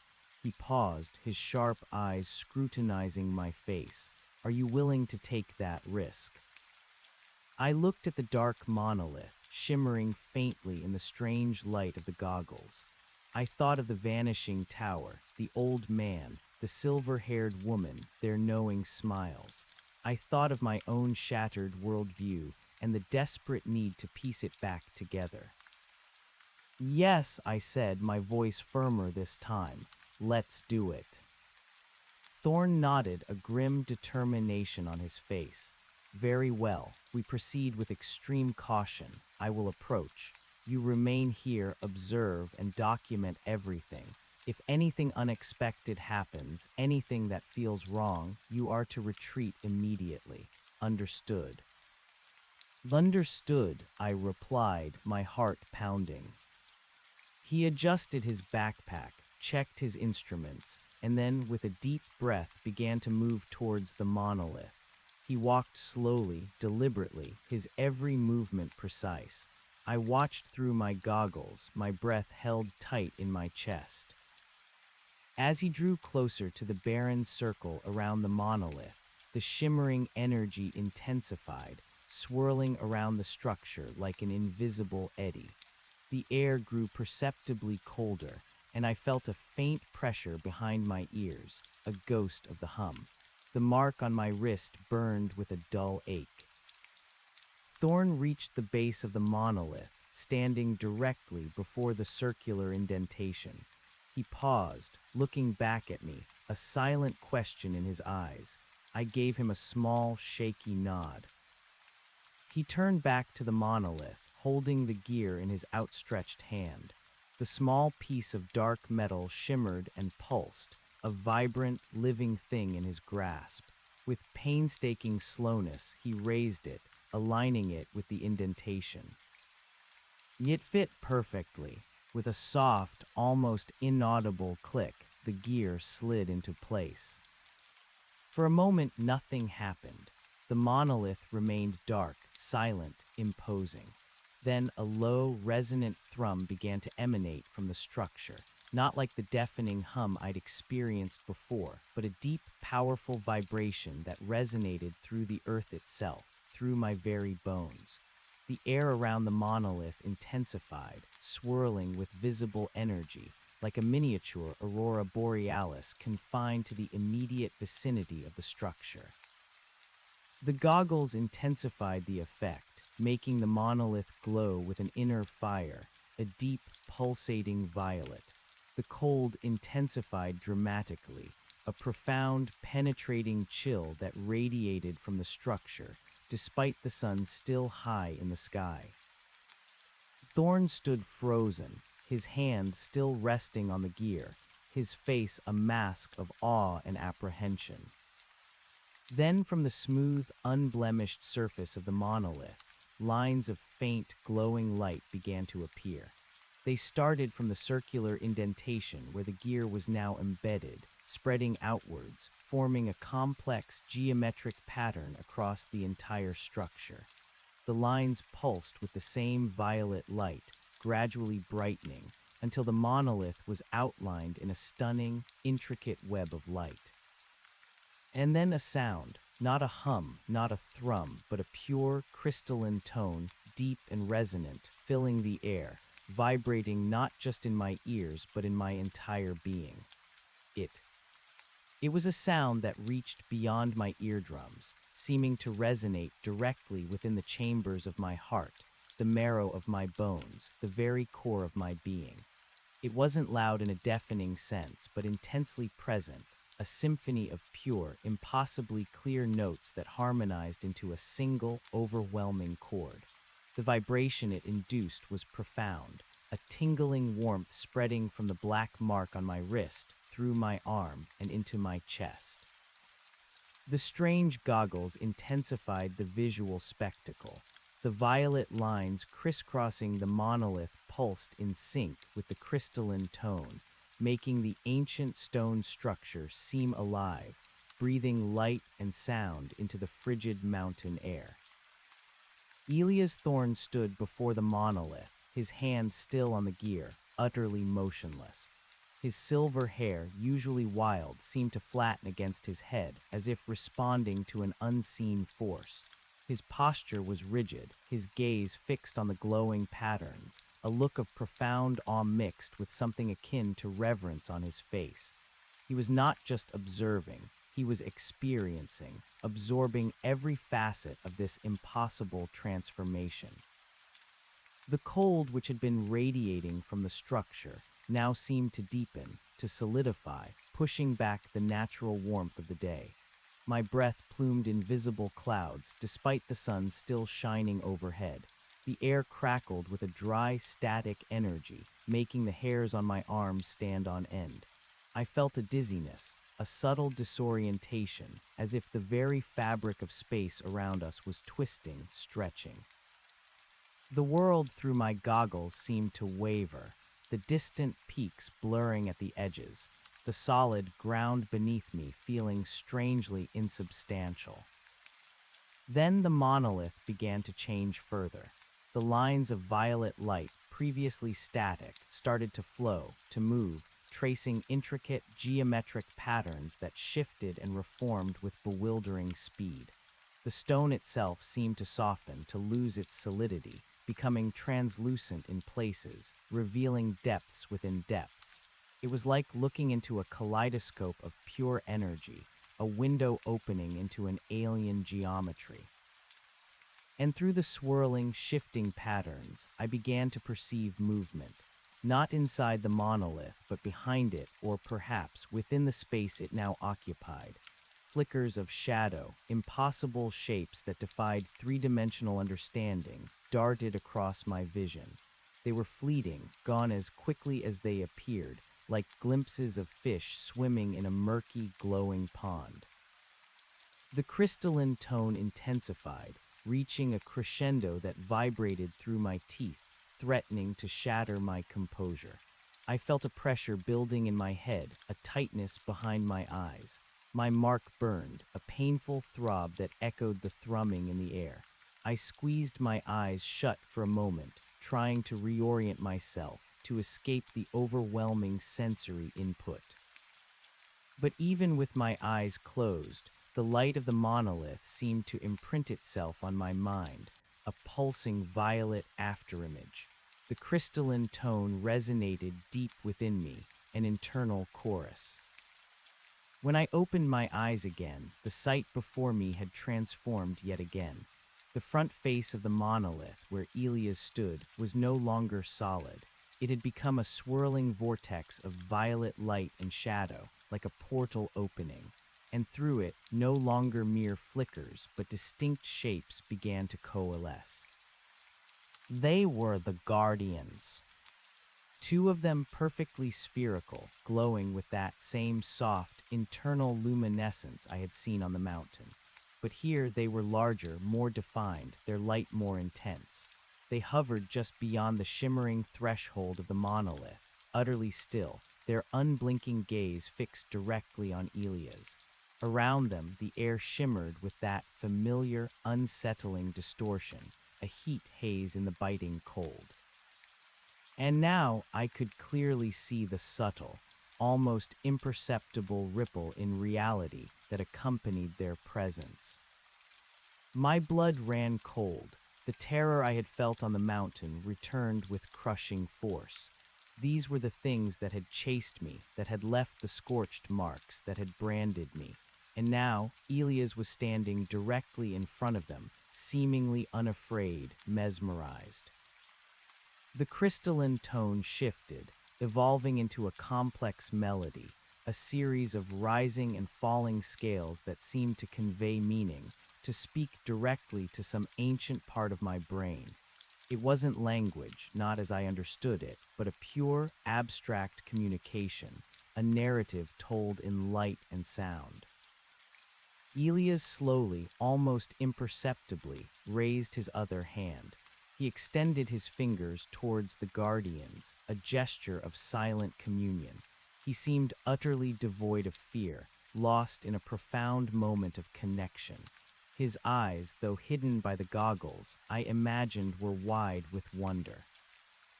Then one of the glowing orbs began to move. Slowly, gracefully, it drifted forward, passing through the shimmering threshold of the monolith. It hovered inches from Elias' outstretched hand, its light intensifying, casting his face in a stark violet glow. The other guardian remained stationary, observing. A sudden, sharp bolt of cold shot through me, so intense it felt like a physical blow. The mark on my wrist flared, a searing pain, and the hum, previously subliminal, roared to life, a deafening pressure that threatened to crush my skull. My vision blurred, and I felt myself falling, my knees buckling beneath me. Elias, I tried to shout, but my voice was a reedy whisper, swallowed by the overwhelming sensory onslaught. I fought to stay conscious, to keep my eyes open. Through the haze of pain and disorientation, I saw it. As the guardian hovered before Elias, a faint, translucent field of energy, almost like static electricity, emanated from it, enveloping his outstretched hand. The glowing lines on the monolith pulsed violently.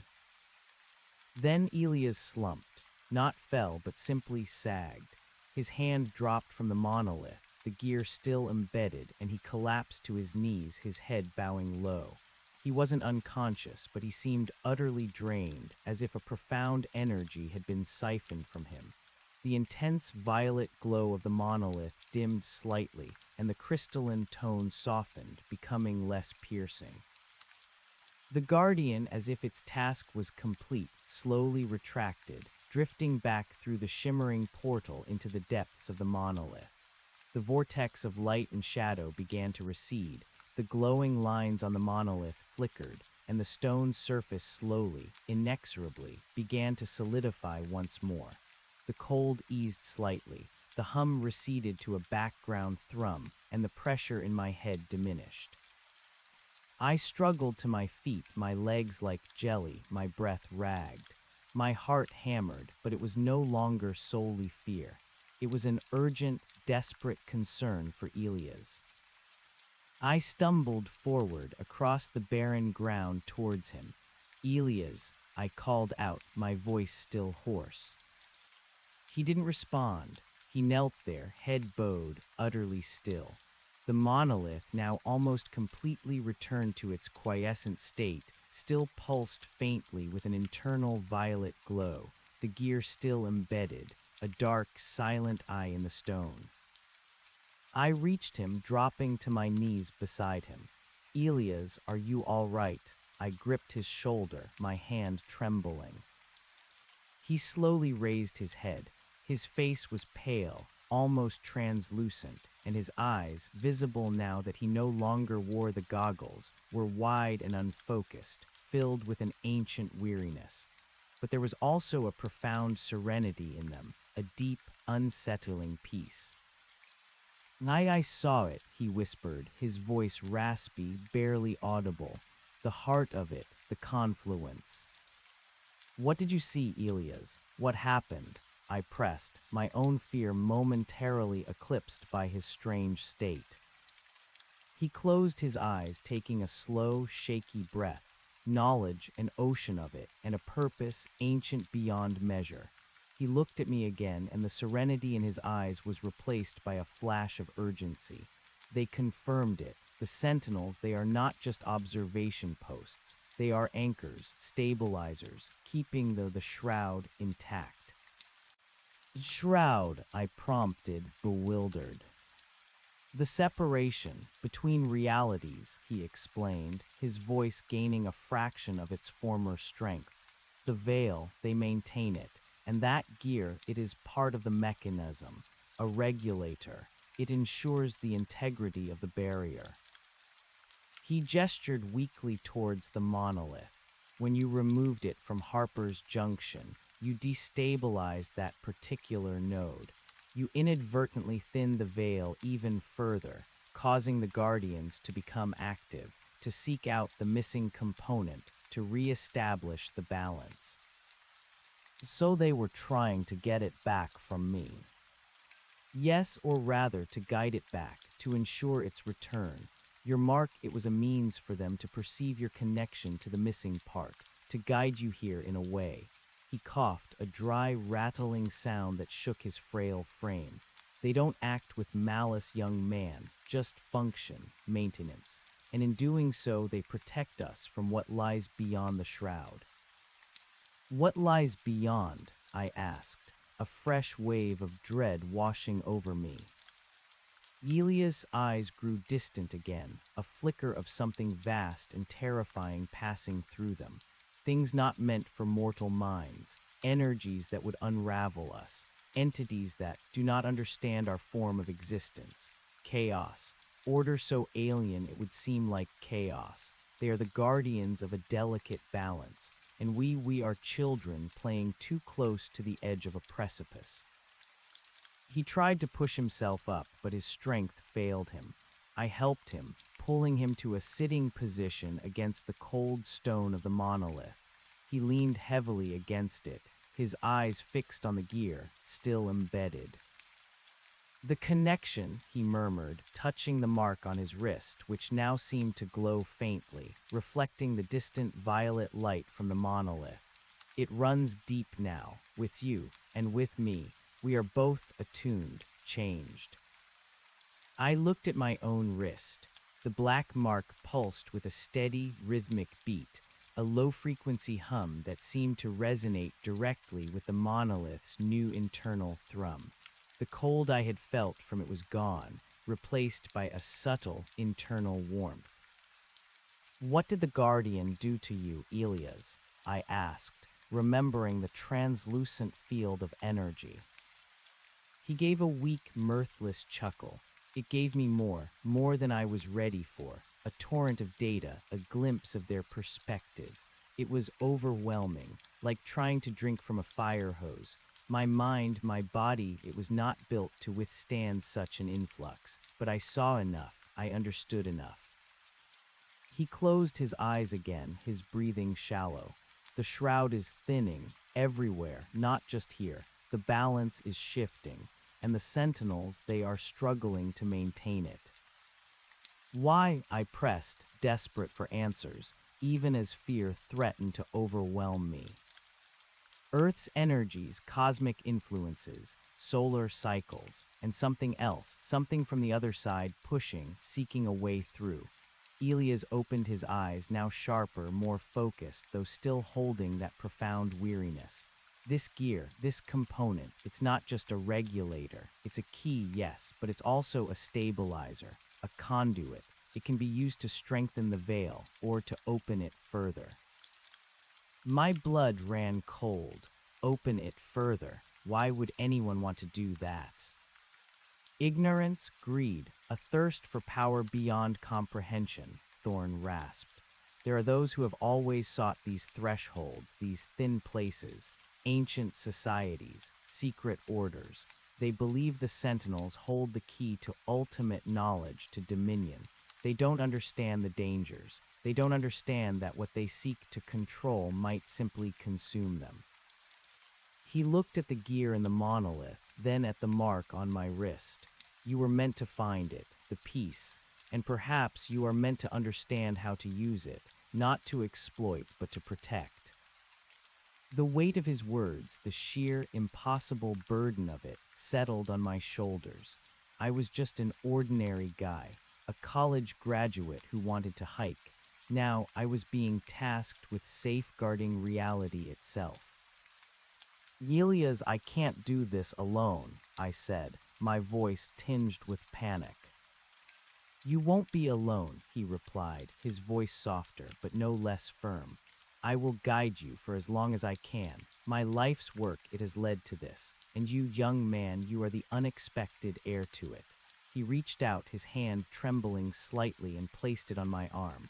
The shroud, it is thinning. The guardians are struggling. The sentinels are manifesting more erratically. We are at a pivotal moment, and you hold a piece of the puzzle. He looked towards the vast expanse of the Klamath Mountains, his eyes distant. My life's work has been to study, to understand, to document, but yours, I believe, is to act. He coughed again, more violently this time, a deep, racking cough that seemed to come from the very depths of his being. He gripped his chest, his knuckles white. Alias, I exclaimed, alarmed by the sudden change. He waved a dismissive hand, but his face was etched with pain. It's the backlash, the influx, too much, too fast. My old heart, it protests. He struggled to catch his breath. We need to get off this ridge. Now, before the sentinel fully recedes, the energy field, it will become unstable. My fear for him momentarily overshadowed the monumental revelations. I helped him to his feet, supporting his trembling frame. He was much weaker than before. His weight pressed heavily against me. The gear, he gasped, pointing to the monolith. We can't just leave it. But if it keeps the veil stable, I began. No, he wheezed. It's not designed to be a permanent fixture in this iteration. It's a component. It needs to be removed. It will reset the cycle, keep it safe. It is your burden now. With great effort, he reached out, his fingers fumbling with the embedded gear. It pulsed faintly, then with a slight resistance, it clicked free from its receptacle. As it came loose, the violet lines on the monolith flickered wildly, and the low thrum intensified, then suddenly cut out. The monolith immediately began to lose its inner glow, becoming once again a dark, imposing, but ultimately inert stone structure. The shimmering air around it vanished. The crystalline tone ceased, plunging the ridge into a profound silence that seemed heavier, more desolate than before. The cold, too, receded, leaving behind only the crisp mountain air. Quickly, Elias urged, his voice thin. Before it fully retracts, the temporal bleed is disorienting. Supporting Elias, I half-carried, half-dragged him away from the monolith, back towards the cluster of boulders where we had observed. I could feel the instability he spoke of, a subtle warping of the air, a fleeting sensation of being stretched and pulled. As we reached the boulders, I risked a glance back. The monolith was still there, dark and silent, but it seemed fainter, more distant, as if the mountain itself was trying to reabsorb it. Elias slumped against the rock, breathing heavily, his eyes closed. His face was ghostly pale, his lips tinged blue. My fear for him intensified. He had pushed himself too far. I fumbled for my water bottle, offering it to him. He took a few sips, then leaned his head back against the stone, his eyes still closed. It's fading, he whispered, gesturing weakly towards the monolith. The Guardian's signature. It is receding back into the threshold. It will take the sentinel with it. I looked back. The monolith, which had seemed so solid, so ancient, was indeed growing transparent. Its edges softened, blurred, and then as I watched, it began to shimmer, to distort, to ripple like a mirage on a hot desert road. It dissolved not into dust or smoke, but into pure light, a brief flash of violet that momentarily dazzled my eyes before vanishing completely. The wide, exposed ridge was once again just rock, lichen, and wind-beaten grasses. No trace of the monolith remained. Not a single disturbed stone, not a blade of grass out of place. It was gone. My breath caught in my throat. I had seen it again, the impossible vanishing act. But this time I understood why, and this time I was holding the key. I clutched the gear tightly in my hand. It was cool and inert now, but still vibrated with a faint, internal hum that only I could perceive through the mark on my wrist. The black mark pulsed, a steady, rhythmic beat, a silent echo of the immense power I had just witnessed. "Elias," I said, my voice trembling, "are you going to be okay?" He slowly opened his eyes, a faint, sad smile on his lips. "I am not sure, young man, but I have seen what I needed to see, and I have passed on what I could." He coughed again, a deep, wet sound that sent a jolt of alarm through me. "We need to get you down the mountain," I urged, trying to help him sit up straighter. "Yes," he agreed, his voice weak, "before the residual energies become too much." Helping Elias down the steep, rocky incline was far more challenging than the ascent. He was barely able to put one foot in front of the other, leaning heavily on me, his strength completely gone. His breathing was shallow and labored, and every now and then he would wince, clutching his chest. I took it slowly, carefully, my eyes constantly scanning the ground, trying to find the safest footing. The sun was beginning its descent, painting the western sky in hues of orange and purple, mirroring the scene on Harper's Junction. But this time the beauty felt hollow, fraught with urgency. "The journal," Elias gasped at one point, his eyes fluttering open. "It is everything, all my research, all my theories. You must study it. You must continue." "I will, Elias, I promise," I replied, my voice thick with concern. "Just focus on getting down." The descent felt endless. The twilight deepened and the temperature dropped sharply. I fumbled for my headlamp, switching it on. Its beam cut a narrow path through the encroaching darkness. Every shadow seemed to stretch and writhe, and the faint, subliminal hum that emanated from the gear and my wrist seemed to intensify, making the silence of the forest feel unnervingly vast. By the time we reached the base of the peak, where the denser forest began, Elias was barely conscious. He was mumbling incoherently, his body heavy, shivering despite my attempts to wrap him in my jacket. He was fading fast. "Almost there, Elias," I whispered, trying to reassure him, though my own fear was mounting. "Just a little further to the truck." I pushed on, forcing my tired legs to move faster, the weight of Elias a profound burden on my shoulders. The forest seemed to press in, dense and dark. The subtle, unnatural chill I had noticed on the way up was back, a damp cold that seemed to seep into my bones. Finally, after what felt like an eternity, I stumbled onto the narrow dirt track where we had parked the Tacoma. Relief washed over me, so potent it nearly buckled my knees. The familiar shape of my beat-up truck, nestled among the towering redwoods, was a beacon of hope. I carefully maneuvered Elias into the passenger seat, gently laying him back. He was unresponsive, his breathing shallow and rattling.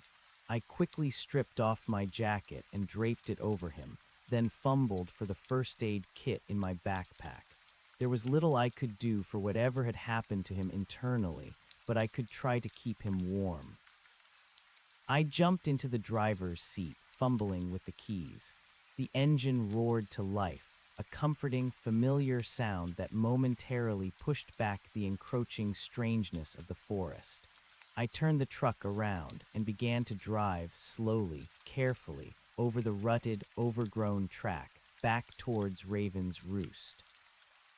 The journey was agonizingly slow. Every bump in the road made me wince, fearing for Elias. I kept glancing at him, his pale, still face illuminated by the dashboard lights, his silver hair a stark contrast to his ashen skin. As I drove, my mind raced. Thorn had risked everything, pushed himself beyond the limits of human endurance to show me, to teach me, to pass on his legacy, and now he was dying or gravely ill because of it.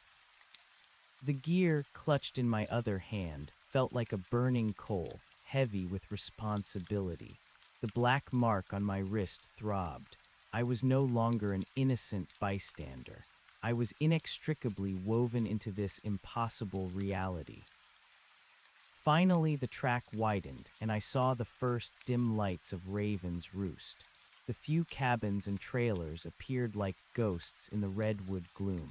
I knew I couldn't take Elias to a regular hospital. How would I explain what had happened? He had warned me about alerting anyone. He was a recluse for a reason. I drove straight to the little community post office where I had first asked for directions. The old man who had given me a vague answer was sitting on his porch, smoking a pipe. He looked up as my truck pulled up, his eyes narrowing. I jumped out, my heart pounding. "Sir, I need help.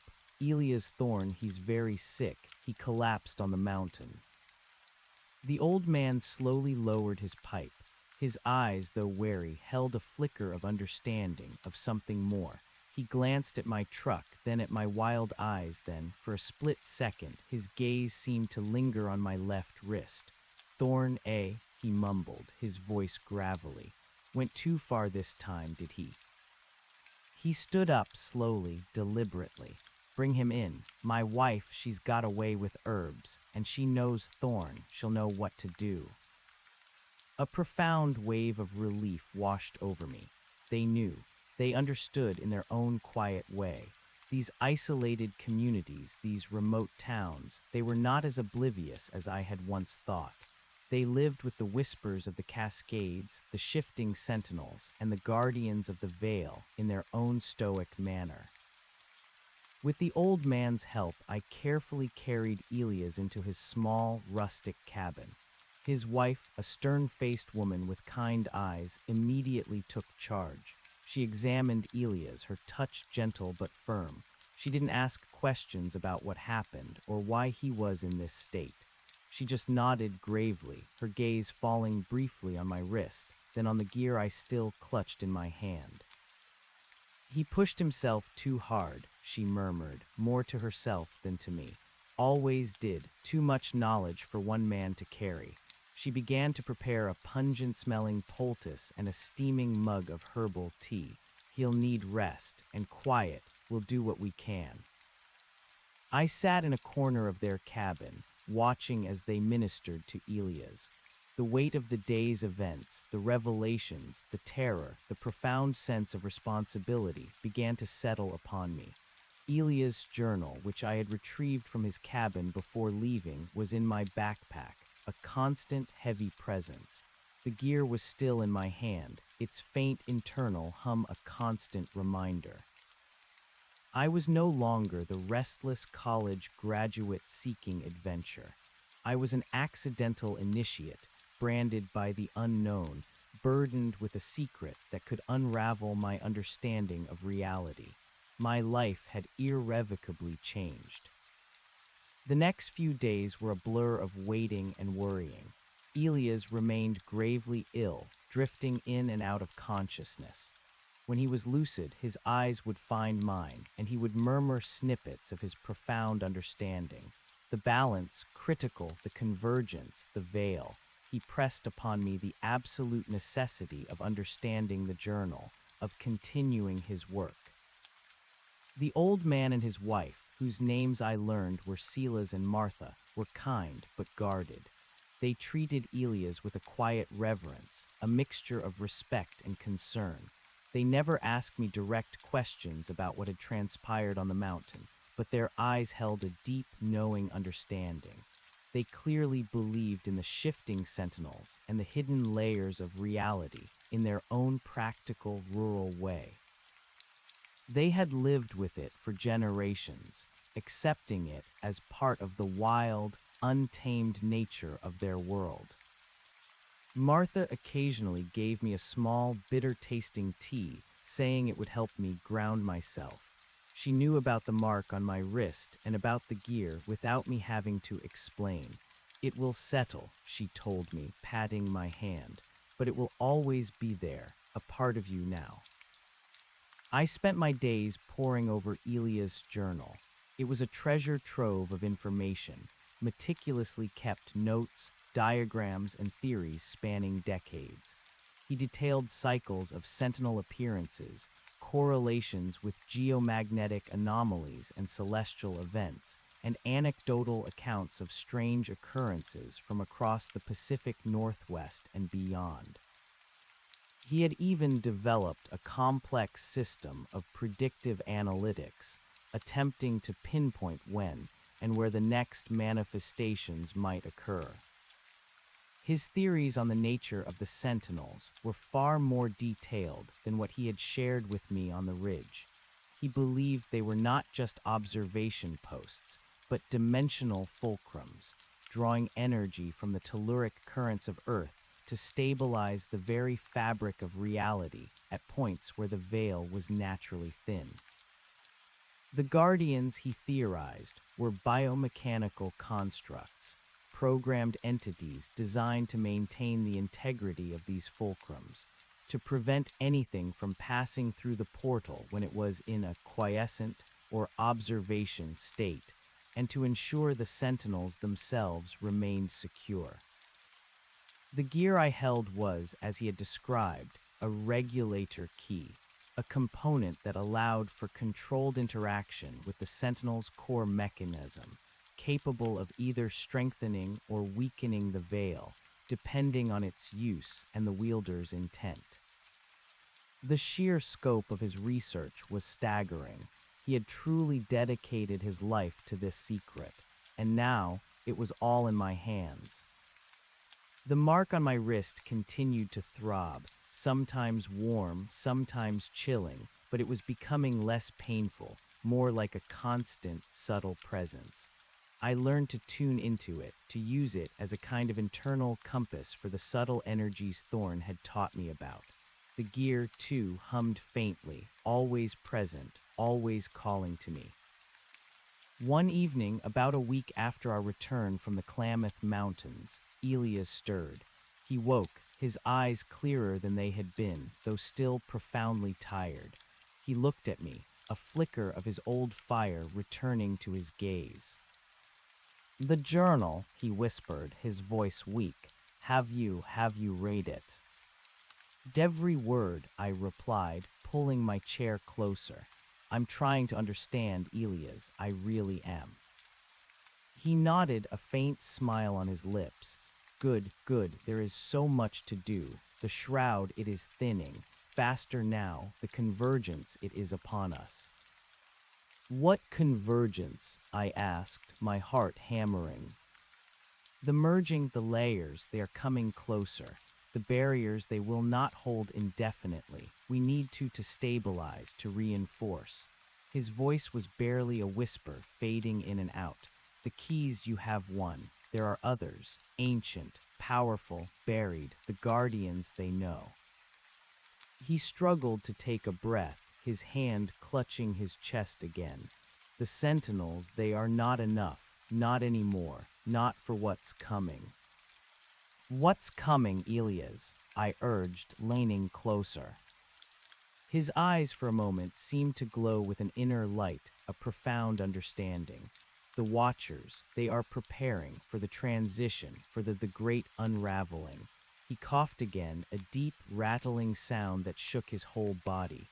"You must find the others, the keys, the places of power. Only then can we prevent the bleed-through, the crossing." His eyes rolled back and his breathing hitched. Martha rushed to his side, her face grim. "He's fading," she murmured, checking his pulse. "He's said his piece." I watched horrified as Elias Thorne, my mentor, my guide, the man who had pulled back the curtain on my world, breathed his last. His body stilled, his face settling into a peaceful, almost serene expression. The profound weariness in his eyes was gone, replaced by an empty, distant gaze. I felt a profound sense of loss and a terrifying weight of solitude. He was gone, and I was now truly alone, with a world-shattering secret, a strange gear, a black mark, and a monumental task I barely understood. Martha gently closed Elias' eyes, then turned to me, her own eyes filled with a quiet sadness. He saw it coming, the end of his journey, but he was at peace. He passed on his burden. She looked at me intently. "And now it is yours." Silas, who had been standing silently by, placed a hand on my shoulder. Thorne was a good man, an old soul. He protected this valley and many like it for a long time. Now you do the same, son. I could only nod, my throat tight with emotion. The weight of Thorne's legacy, of his life's work, was almost unbearable. But there was also a nascent determination, a resolve hardening within me. I was no longer a naive wanderer. I was a student, an heir, and a reluctant guardian. The next day, with Silas and Martha, I helped bury Elias Thorne in a quiet, secluded spot deep in the redwood forest near his cabin. It was a simple, private ceremony, just the three of us, amidst the towering ancient trees. As we stood there, the silence was profound, broken only by the rustle of leaves and the distant murmur of the wind. I placed the gear, not in the ground, but in my pocket, feeling its reassuring weight. I had to keep it safe. It was my link, my key, and now my purpose. After the burial, I returned to Elias' cabin. Silas and Martha allowed me to stay to continue my studies. "Thorne would have wanted it," Martha said softly. "His work, it cannot die with him." So I inherited Elias Thorne's cabin, his books, his maps, his instruments, and his life's work. My new life began there, deep in the redwood forest, surrounded by the echoes of his wisdom. I spent weeks, then months, devouring his journals, cross-referencing his data, trying to piece together the immense puzzle he had left me.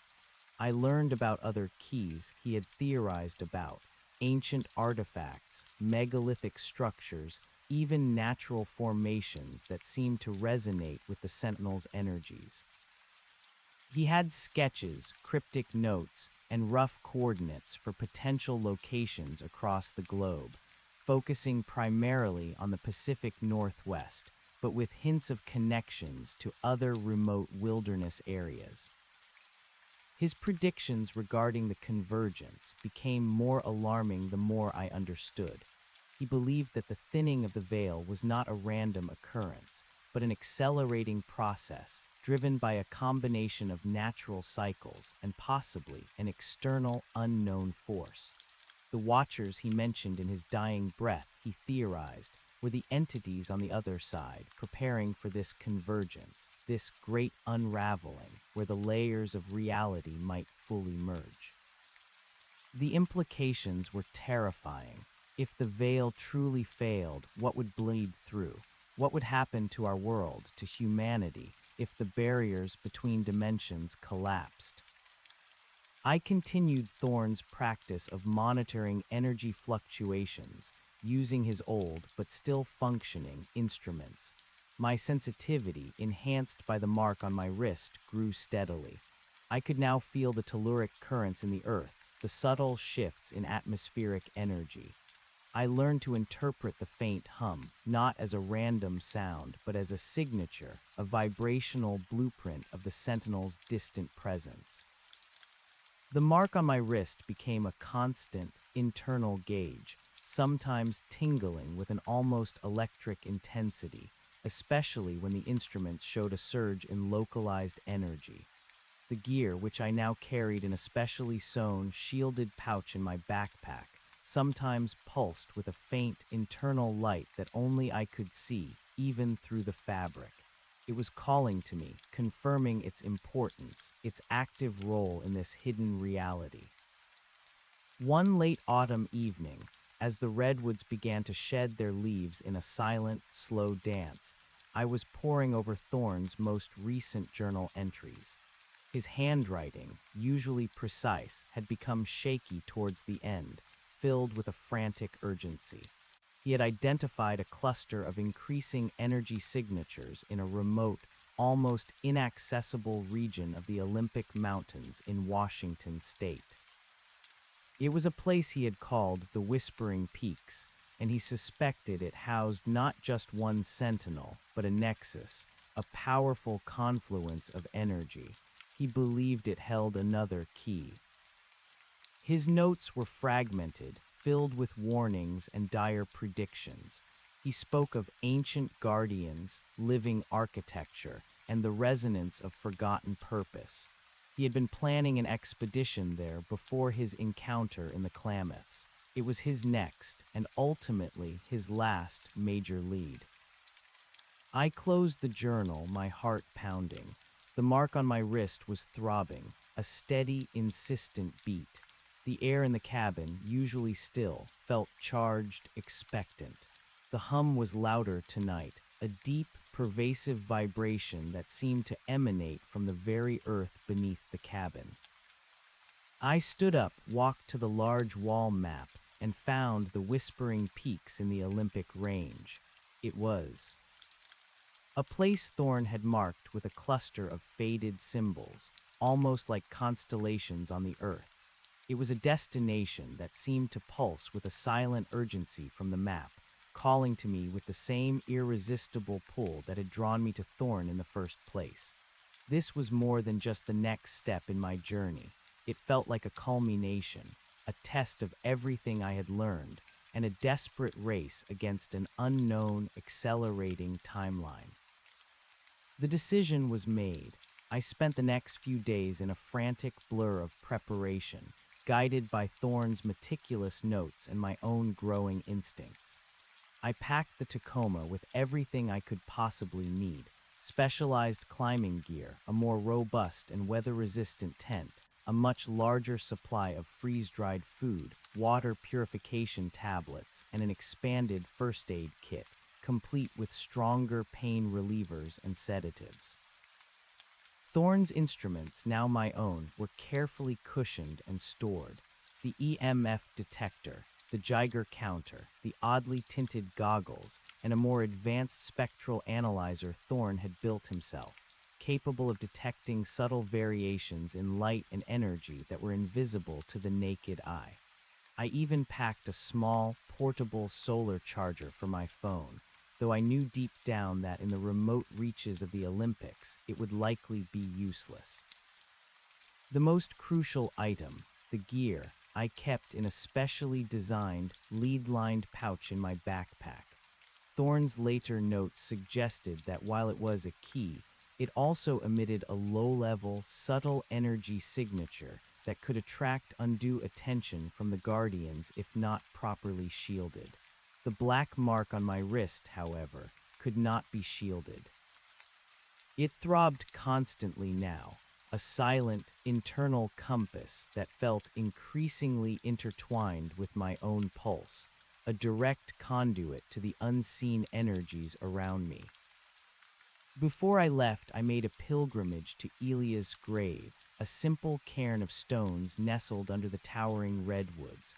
I stood there for a long time, the silence profound, the air crisp and clean. "I'm going, Elias," I whispered, my voice thick with emotion. "To the Whispering Peaks. I'll find what you were looking for, I promise." It felt less like a promise to the dead and more like a vow to myself, a solemn acceptance of the immense burden I now carried. Silas and Martha, ever vigilant, watched me pack the truck. They offered no words of caution, no pleas to reconsider. Their eyes, though, held a depth of understanding, a quiet resignation to the path I was embarking on. "Be safe, son," Martha said, her voice soft but firm as I finally climbed into the driver's seat. "And trust your gut. Some things the head just can't fathom." Silas simply nodded, his gaze distant, as if seeing beyond the immediate present. I drove out of Raven's Roost as dawn broke, leaving behind the ancient redwoods and the only safe haven I had known since my world had shattered. The journey north, through California and Oregon, and finally into Washington, was long and lonely. The familiar rumble of the Tacoma's engine was a comforting constant, a mundane anchor in a reality that had become anything but. My mind was a maelstrom of Thorne's theories, my own experiences, and the terrifying implications of what lay ahead. The Olympic Mountains loomed on the horizon, a jagged, snow-capped fortress of peaks, even in the fading warmth of late autumn. They looked wilder, more remote, more imposing than any landscape I had encountered before. Thorne's maps pinpointed the specific area, a high-altitude, heavily glaciated region known for its extreme weather and treacherous terrain. It was a place where few hikers dared to venture, a true wilderness at the edge of civilization. I drove as far as the paved roads would allow, then transitioned to increasingly rugged logging tracks, each one more overgrown and treacherous than the last. The Tacoma groaned and protested, but held steadfast, its ancient engine a testament to its resilience. Finally, I reached a point where the track became utterly impassable, swallowed by dense brush and fallen timber. I pulled off to the side, parking deep in the tree line, obscuring the truck from view. This was it. No turning back. The air was already frigid, carrying the crisp scent of pine and distant snow. The silence of this forest was different from the redwood's quiet majesty. It was a profound, heavy silence, pregnant with unspoken secrets, a primal hush that seemed to absorb all sound. The trees here were enormous, ancient firs and cedars, their branches draped with thick moss, creating a perpetual twilight even in the middle of the day. I shouldered my heavy backpack, the gear a solid, familiar weight against my spine. I checked my GPS, noting my starting coordinates, though Thorne's journals were rife with warnings about electromagnetic interference in these thin places. My compass, a replacement for the one that had broken at Harper's Junction, spun wildly the moment I stepped away from the truck, confirming his predictions. I was once again relying on map, sun, instinct, and the strange, internal compass of my marked wrist. The first day of hiking was grueling. The terrain was steep and unforgiving, covered in a thick carpet of fallen leaves and slick moss that concealed treacherous roots and rocks. I pushed through dense thickets of rhododendron, my clothes snagging, my muscles burning. The elevation gained quickly, and the air grew colder, thinner. Snow patches began to appear in sheltered depressions, pristine white against the dark earth. The mark on my wrist pulsed intermittently, a faint throb that seemed to grow stronger as I ascended. I kept the spectral analyzer clipped to my belt, its small screen constantly flickering with faint energy readings. The EMF detector, too, occasionally spiked, letting out a soft, almost imperceptible whine that only I seemed to pick up. The hum, that ubiquitous, low-frequency vibration, was present, a subtle background note to the silence, growing stronger, deeper, the higher I climbed. I made camp late in the afternoon, near a frozen stream. Setting up the tent was an effort, my fingers stiff with cold. The sun dipped quickly below the jagged peaks, plunging the forest into an inky blackness. I built a small, efficient fire, its flickering flames a solitary beacon against the overwhelming darkness. As I ate a tasteless, freeze-dried meal, I consulted Thorne's journal, poring over his maps of the whispering peaks. His sketches depicted impossible rock formations, ancient, twisted trees, and cryptic symbols marking areas of heightened energy. His notes described the region as a natural nexus of telluric energy, perhaps one of the most powerful on the continent. He believed that due to this confluence of energies, it was a place where multiple layers of reality were in constant, dynamic flux, making it a prime location for the sentinels to manifest. He also hypothesized that it might be home to a unique, more ancient form of sentinel, possibly even a living, organic structure, or one intricately woven into the very geology of the mountain. And somewhere within this nexus, he believed, lay another key.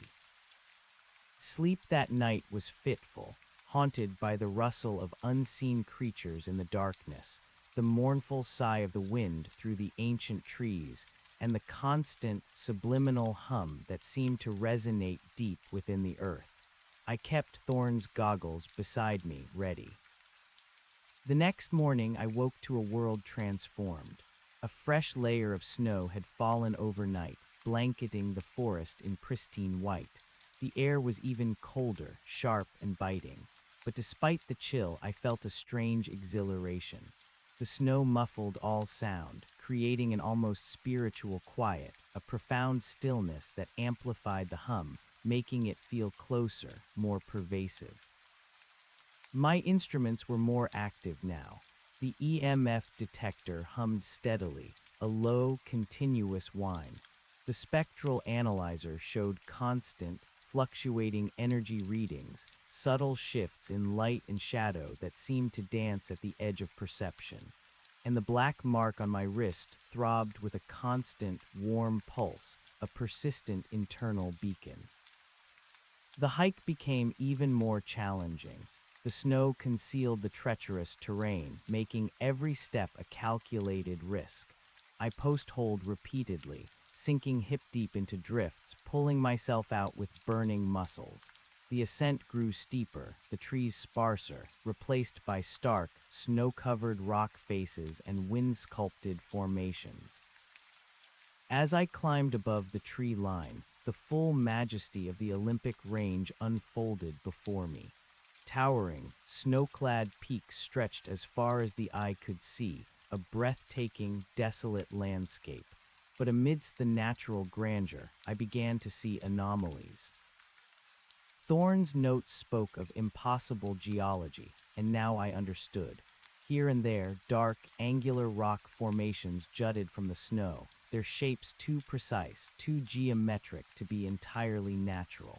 They were like ancient, broken teeth, remnants of something vast and incomprehensible. Through the goggles, I could see faint, ethereal currents swirling around them, shimmering with the characteristic violet bleed-through. The hum was now a deep, resonant thrum that vibrated through the rock beneath my boots. It wasn't just in my head. It was in the air, in the earth, a palpable pressure that pressed in from all sides. The cold was profound, a sharp, penetrating chill that defied the clear blue sky overhead. My breath froze in the air, instantly coating my beard in a thin layer of ice. I reached a wide, wind-swept plateau, thorns whispering peaks in the heart of the nexus. The plateau was utterly devoid of vegetation, just bare rock and ice, scoured by ancient winds. And in the center of it, rising like a dark, silent sentinel, was a structure that made the Klamath monolith seem small by comparison. It was immense, a colossal spire of jet-black stone, hundreds of feet tall, tapering to a needle-sharp point that seemed to pierce the very sky. It was perfectly smooth, without any seams or markings, its surface reflecting the pale light of the sun with an eerie, dull sheen. It was too perfect, too symmetrical, too utterly alien to be a natural formation. This was no mere sentinel. This was a monument, an anchor point, a gigantic, impossibly ancient obelisk thrust into the heart of our world. Around its base, a circular area of perhaps 100 yards in diameter, the snow was completely melted, revealing the dark, polished rock beneath. And within that circle, dotted across the barren ground, were dozens of smaller, perfectly circular patches of scorched earth, just like the one I'd seen at Harper's Junction, only far more numerous, far more defined. They were like track marks, but on an incomprehensible scale, indicating constant, immense activity.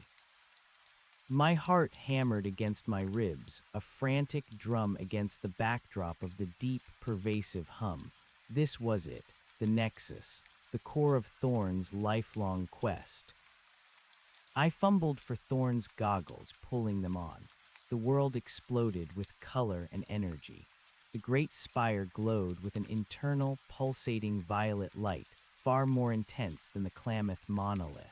Swirling currents of shimmering energy, like liquid aurora borealis, flowed up and down its surface, visible conduits of immense power. The air around the base of the spire was a kaleidoscope of vibrant, shifting colors, a dense vortex of dimensional bleed-through. And within that vortex, I saw them. Dozens of guardians.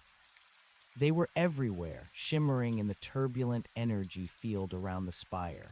Spherical, luminous, they hovered and drifted with an eerie, silent grace, moving with purpose, their unblinking gaze seeming to encompass everything and nothing. They were like silent, geometric insects tending to an impossibly vast, alien hive. Their presence intensified the hum, turning it into a deafening, internal roar that vibrated through every cell of my body, making my teeth ache, my vision blur at the edges. The cold was absolute, a pure, painful void that sucked the warmth from my bones, despite my layers of cold-weather gear. I watched, mesmerized and terrified, from behind a large, snow-covered rock. This was no single sentinel. This was an entire operational hub, a primary station, a place where the veil was not merely thin, but actively managed, actively shifted. The black mark on my wrist pulsed with agonizing intensity, a searing pain that threatened to overwhelm me.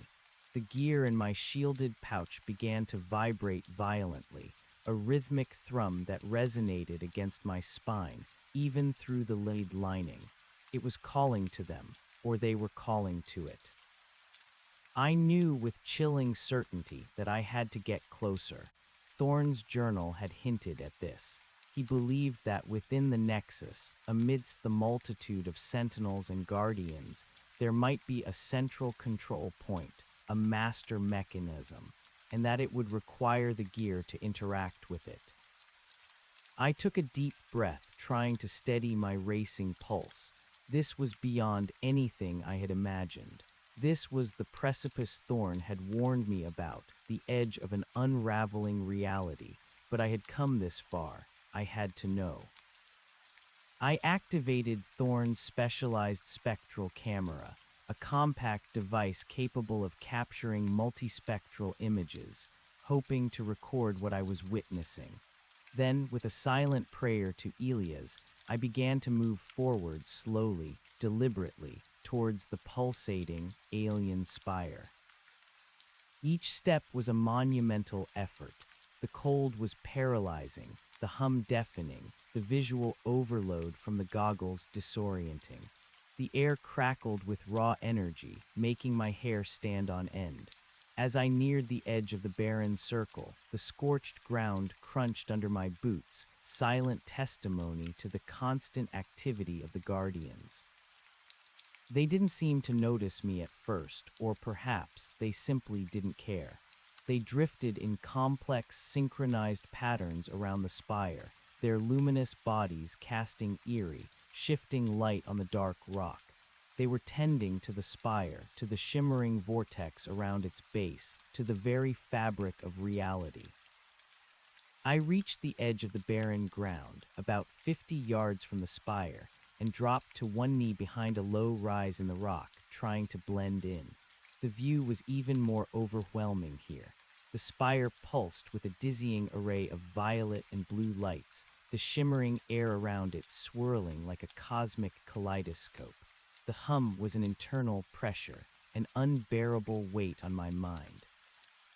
Suddenly, a guardian drifted towards me, seemingly breaking from its synchronized pattern.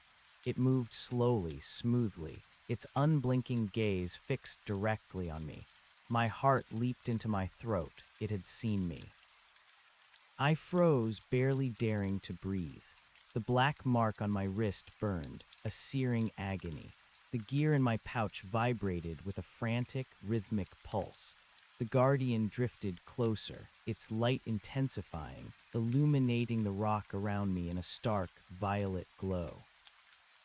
It stopped about 20 feet away, hovering silently.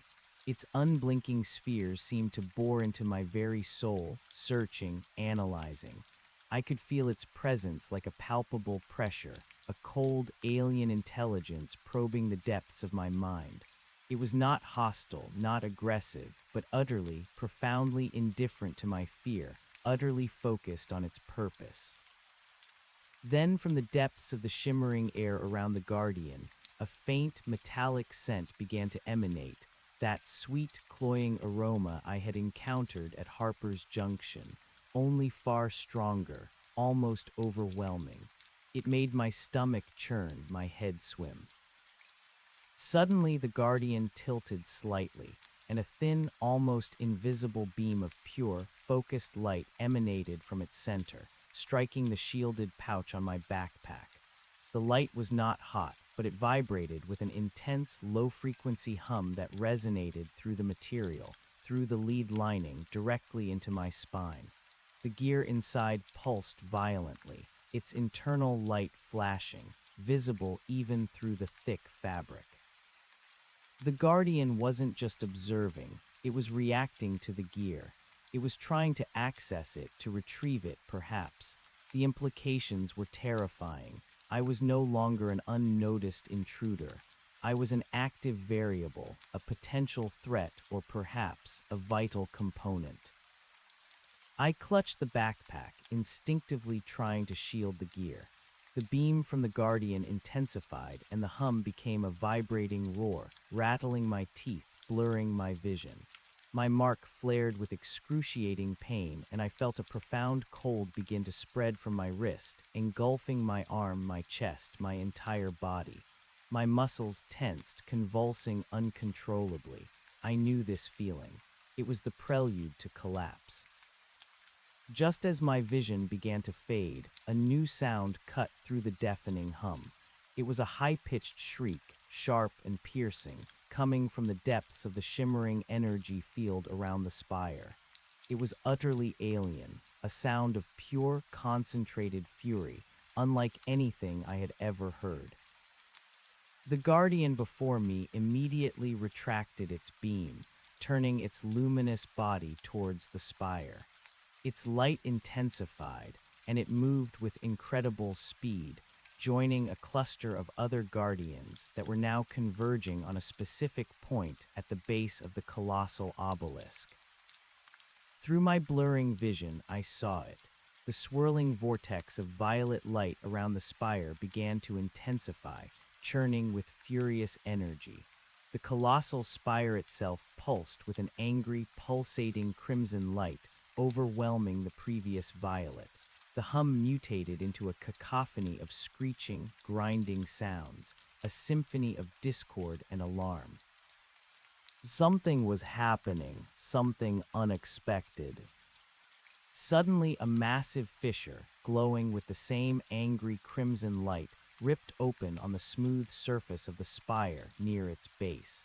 It wasn't a crack in the stone, it was a tear in reality, a gaping wound in the very fabric of the sentinel. And from within that fissure, from the depths of the other side, something began to emerge. It was vast, amorphous, a twisting, writhing shadow that seemed to consume light itself. It wasn't solid, not in any conventional sense, but a distortion, a ripple in the air that seemed to flow like black smoke, yet possess an incredible density. It pulsed with a malevolent, oppressive energy radiating pure malice, a stark contrast to the indifferent purpose of the Guardians. It was utterly terrifying, a primal horror that defied description. This was what Thorne had warned about, not just the Guardians, but other entities, less benign. This was what the Sentinels were protecting us from. This was the bleed-through, the great unraveling. The Guardians, abandoning their previous synchronized patterns, now converged on the emerging entity with desperate, frantic energy. They began to emit their own high-pitched, piercing shrieks, not of fury, but of alarm, of urgent defense. They fired beams of pure, white light, not the probing light I had experienced, but focused, defensive blasts, striking the edges of the fissure, trying to push back the encroaching shadow. The battle was silent, yet utterly devastating. The crimson glow from the spire pulsed frantically, the cacophony of screeches and hums reaching an unbearable peak. The ground trembled violently beneath me. The air crackled with raw, untamed energy. I felt a horrifying pull, a sense of being stretched and torn, as if the very atoms of my being were being pulled in different directions. My vision was failing, flickering in and out. The cold, the pain from my mark, the overwhelming sensory assault, it was too much. I knew I couldn't stay conscious much longer. But before darkness consumed me, I saw one last, horrifying image. As the shadow entity pushed further through the fissure, seemingly unaffected by the Guardian's desperate efforts, it began to solidify, to take on a more defined, monstrous shape. It was still amorphous, but vaguely humanoid, impossibly tall, with multiple writhing appendages that lashed out like whips of pure darkness. And from its formless head, two glowing points of malevolent, predatory crimson light flared, fixed on the Guardians. It was reaching for something, for someone. My mind screamed one last, terrifying thought. It's not just the Sentinel they're trying to keep out. It's this. Then the absolute blackness returned, consuming everything. I woke to pain, a dull, throbbing ache that permeated every inch of my body, a testament to the brutal assault on my senses. My head pounded, my muscles screamed, and my throat was raw and dry. The biting cold was gone, replaced by a lingering chill, but the hum remained, a faint, distant thrum at the edge of my hearing. I tried to open my eyes, but my eyelids felt impossibly heavy, caked with ice and grime. My breath hitched in my throat. I was buried under snow. Panic, cold and sharp, jolted through me. I thrashed weakly, pushing against the heavy weight. My gloved hands found purchase against packed snow, and with a desperate surge of adrenaline, I pushed upwards, breaking through the surface. Gasping, I sucked in lungfuls of frigid air. My vision was blurry, but I could make out a world covered in a fresh, pristine layer of snow. The sun was high in the sky, casting long, sharp shadows. It was morning again. I was lying in a shallow depression, covered by a drift. My backpack was still strapped to me miraculously. My goggles were askew, one lens cracked. I ripped them off, blinking against the harsh sunlight. The plateau. I was still on the plateau. My eyes immediately darted to where the colossal spire had stood. It was gone. Not dissolved, not retracted, but utterly, completely gone. The center of the plateau was a smooth, unbroken expanse of snow-covered rock. No spire, no barren circle, no scorched earth, not a trace. It was as if it had never existed. But it had, I knew it had, the memory of the crimson glow, the screeching, the twisting shadow entity. It was burned into my mind, raw and vivid. I pushed myself up, groaning. Every movement sent fresh waves of pain through my body. My headlamp was gone, ripped from my head. My spectral camera was nowhere to be seen, likely buried under the snow or crushed. My compass was, predictably, spinning wildly. I felt for the lead-lined pouch on my backpack. It was still there, the zipper intact. My fingers fumbled with the tab, pulling it open. The gear was still inside, dark and silent, no longer pulsating. It felt impossibly cold to the touch. And the black mark on my wrist. I ripped off my glove. It was still there, a perfect circular tattoo of black, but now it was different. It was larger, perhaps twice its original size, and its edges seemed to blur slightly, as if radiating outwards. And it pulsed with a faint internal light, a dull crimson glow that mirrored the furious energy of the spire just before my collapse. It felt hot, not cold, but a burning internal heat that seemed to seep into my bone. A terrifying thought crystallized in my mind. It touched me again, or something else did. I looked around the desolate, snow-covered plateau. Silence, profound, absolute silence. No hum, no guardians, no sign of the impossible battle that had raged here. The wind whistled mournfully across the peaks, the only sound in a world that felt utterly desolate, utterly empty. But amidst the silence, I felt a new sensation, a faint, almost imperceptible echo in my mind. Not words, not thoughts, but a raw emotional imprint.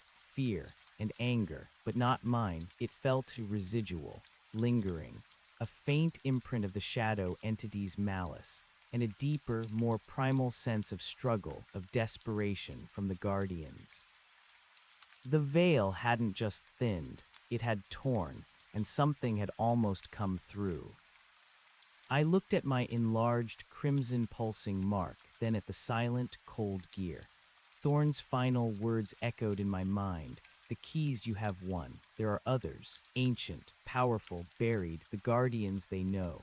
The sentinels, they are not enough, not anymore, not for what's coming. And the watchers, they are preparing for the transition, for the great unraveling. He was right. This wasn't just observation. This was a battle, and I had somehow survived the front lines of it.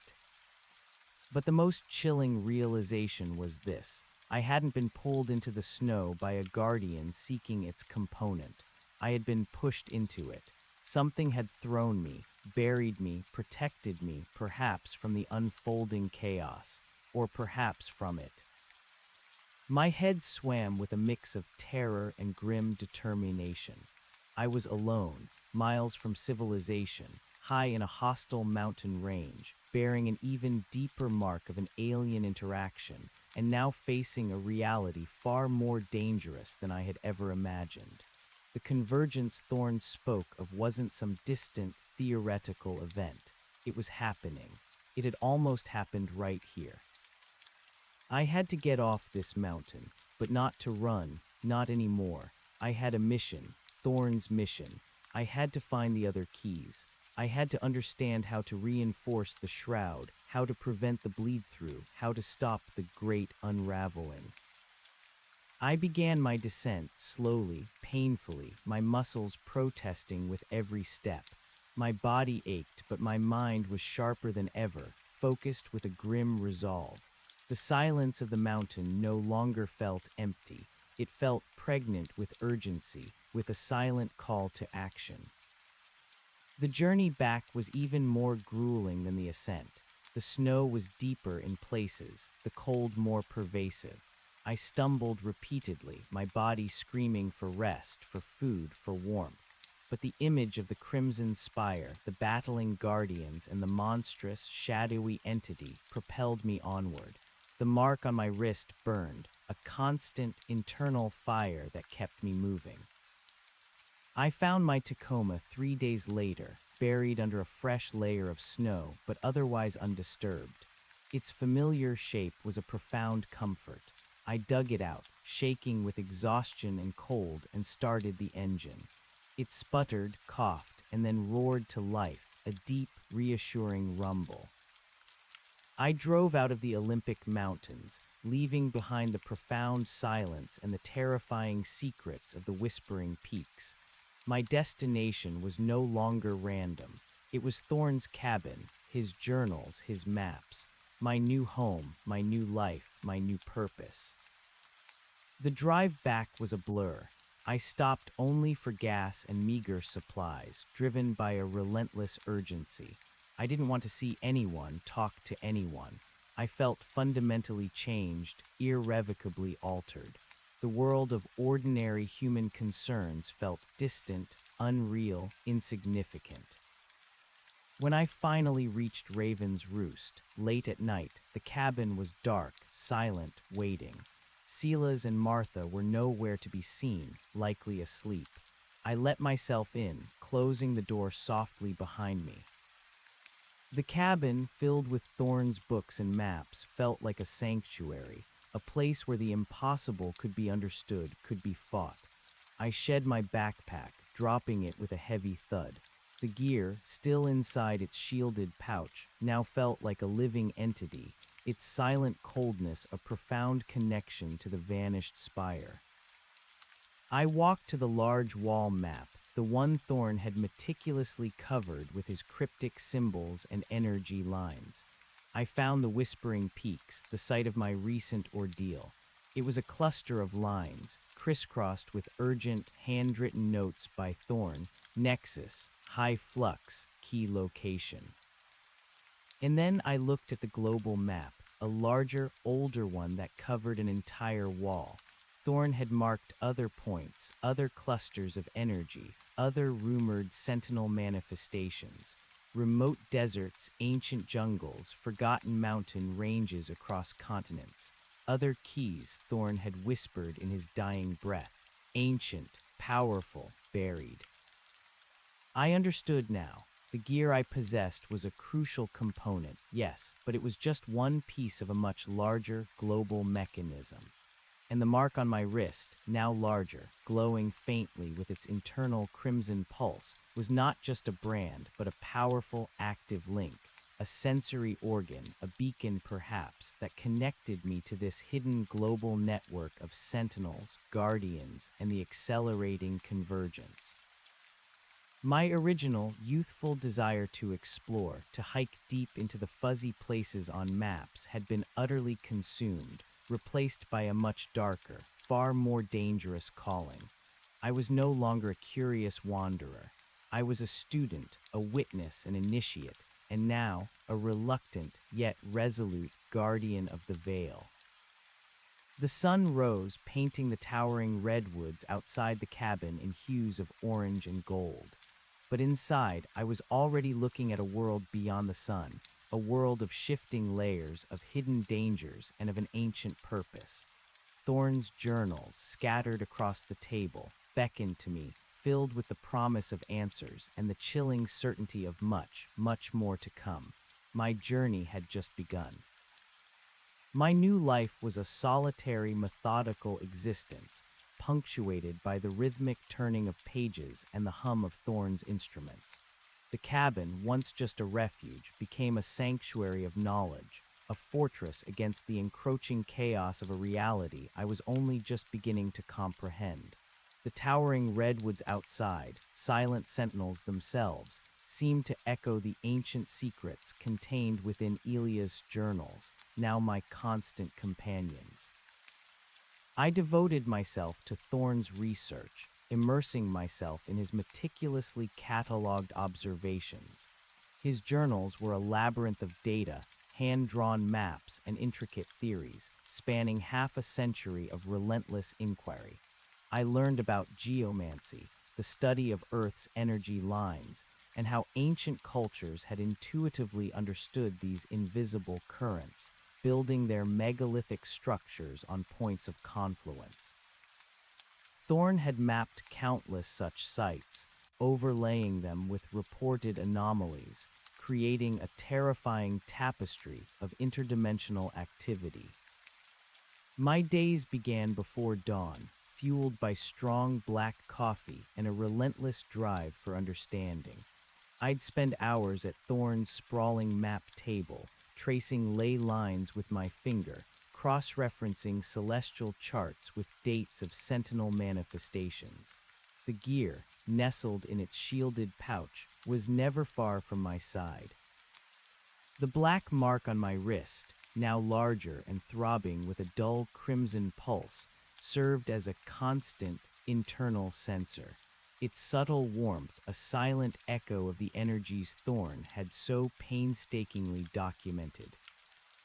I continued Thorn's experiments with his instruments, learning to calibrate them, to interpret their subtle readings.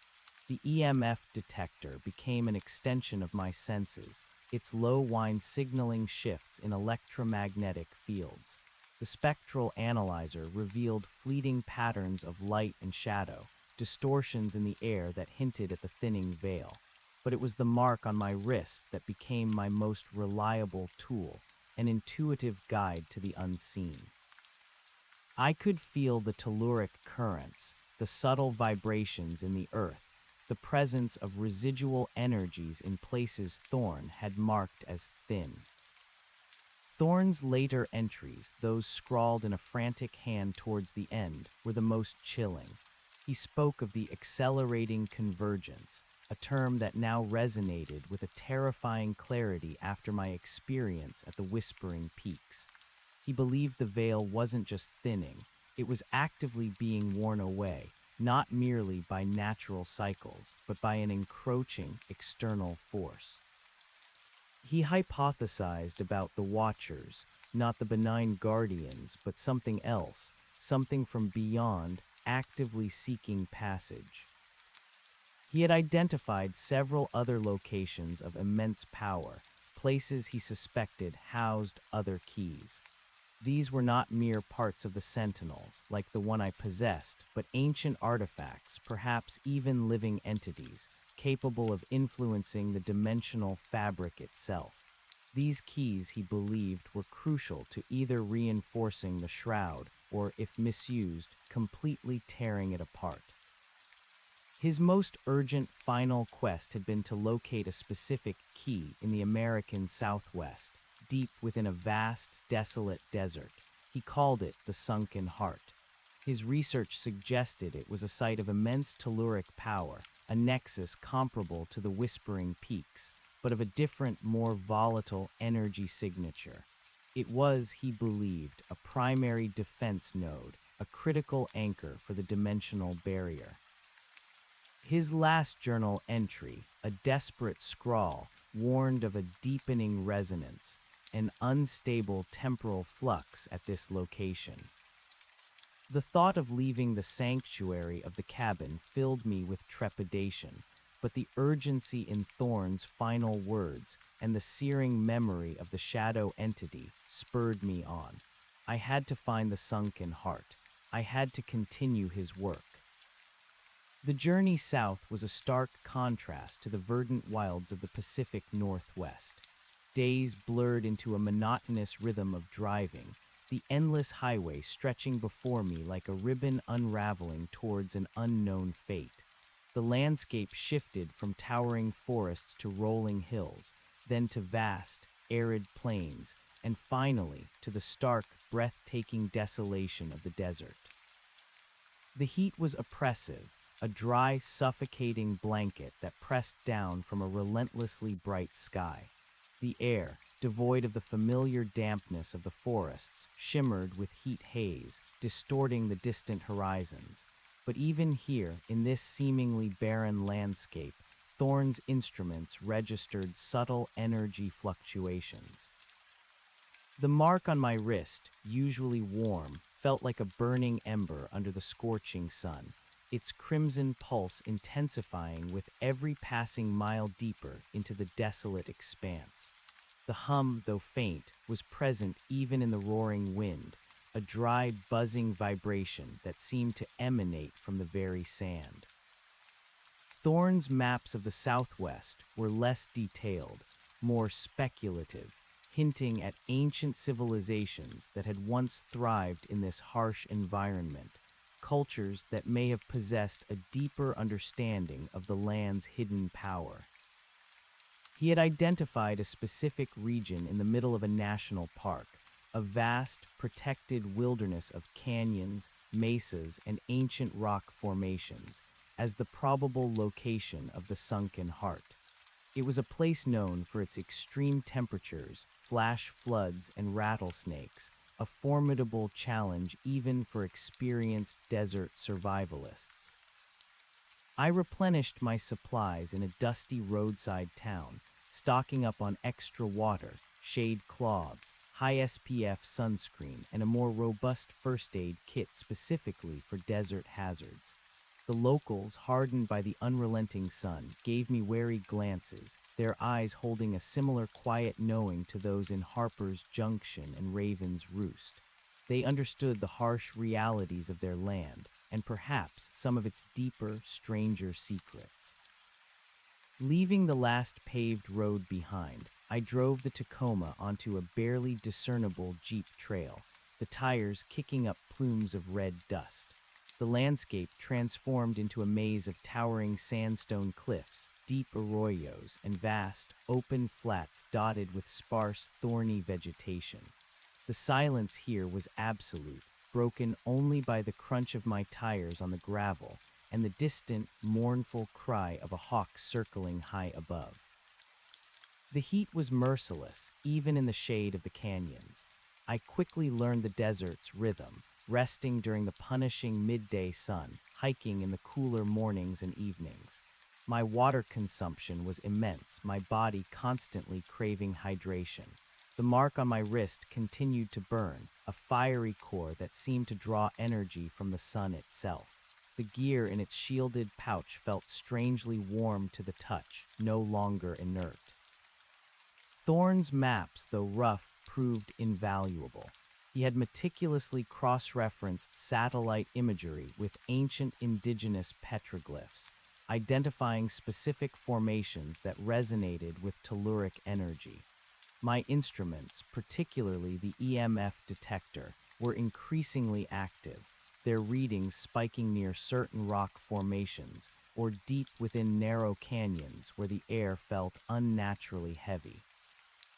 After 2 days of grueling hiking, navigating treacherous rock falls and winding arroyos, I found myself in a vast, sprawling canyon system.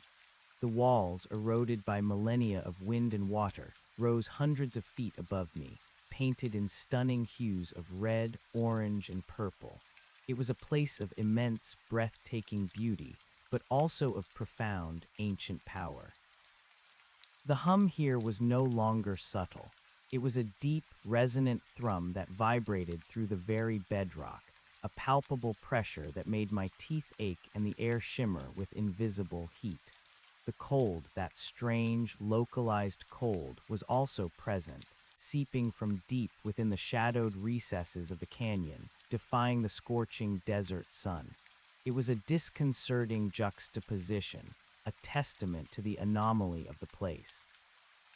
My mark burned with an almost unbearable intensity, its crimson glow visible even in the bright sunlight. The gear in my pouch pulsed rhythmically, a rapid, frantic beat that resonated directly with the thrumming in the earth. I pulled it out, holding it in my gloved hand. It felt alive, vibrating with an urgent, undeniable energy.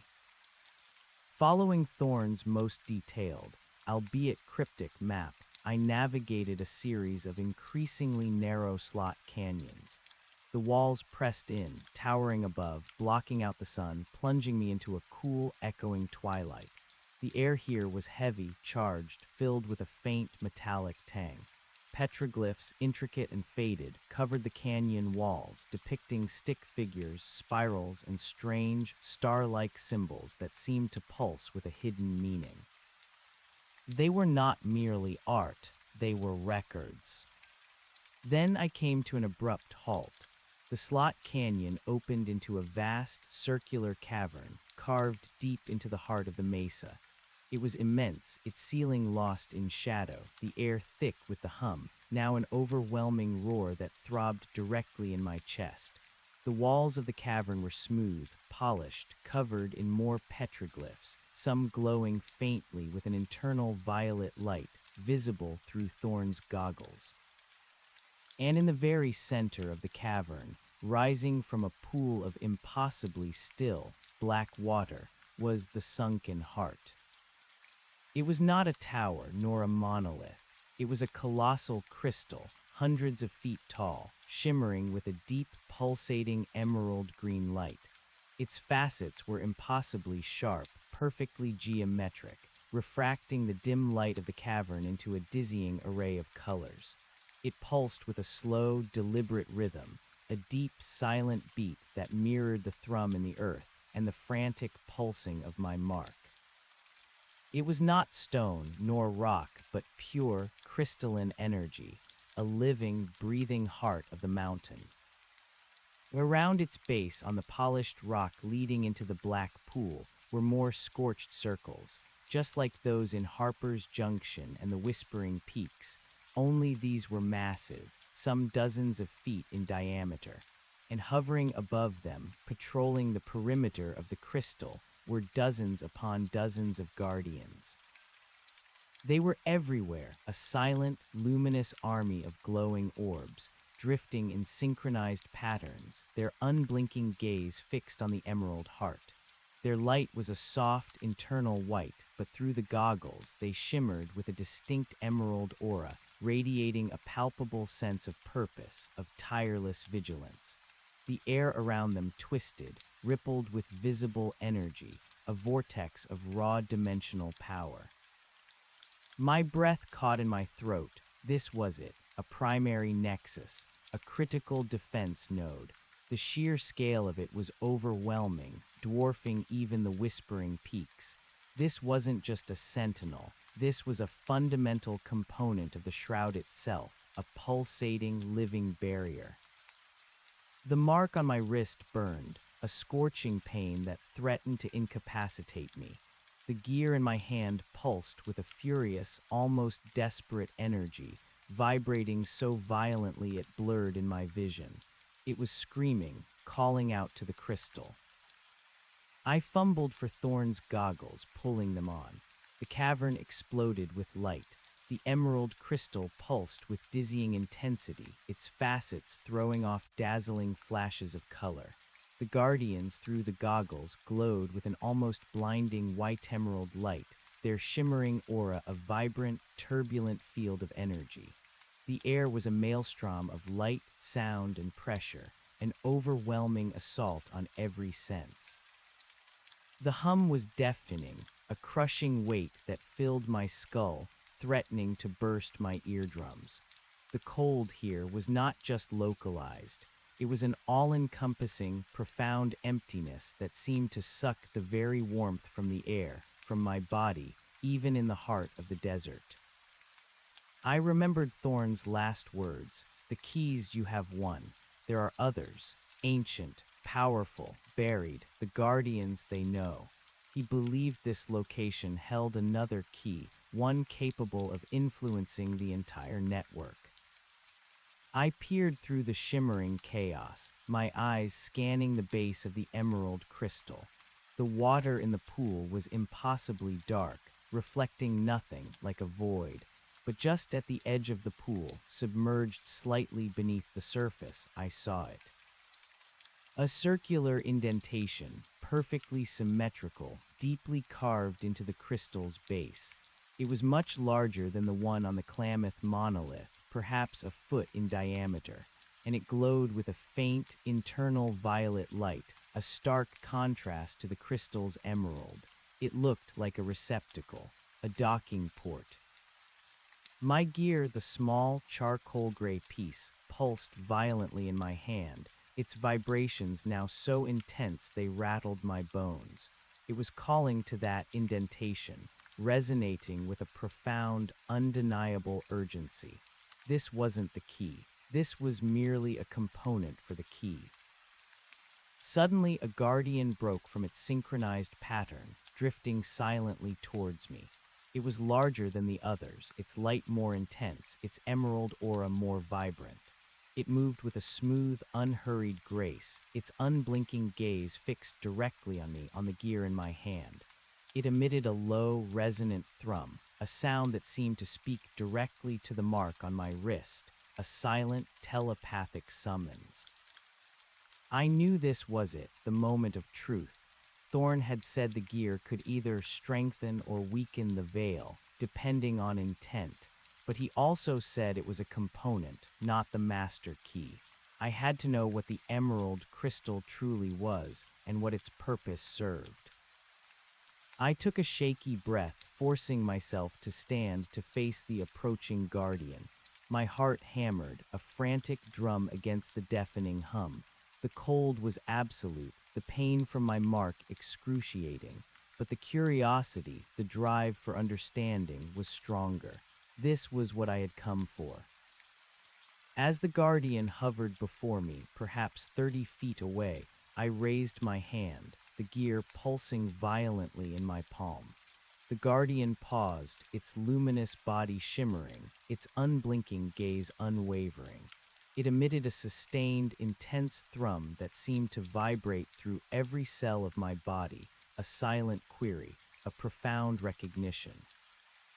I knew I couldn't communicate with it in words, but I could communicate intent. With every fiber of my being, I focused on a single thought, a desperate plea for understanding, help, protect, stabilize the shroud.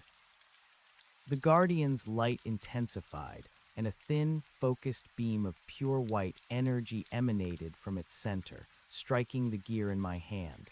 This time there was no painful vibration, no hostile pressure.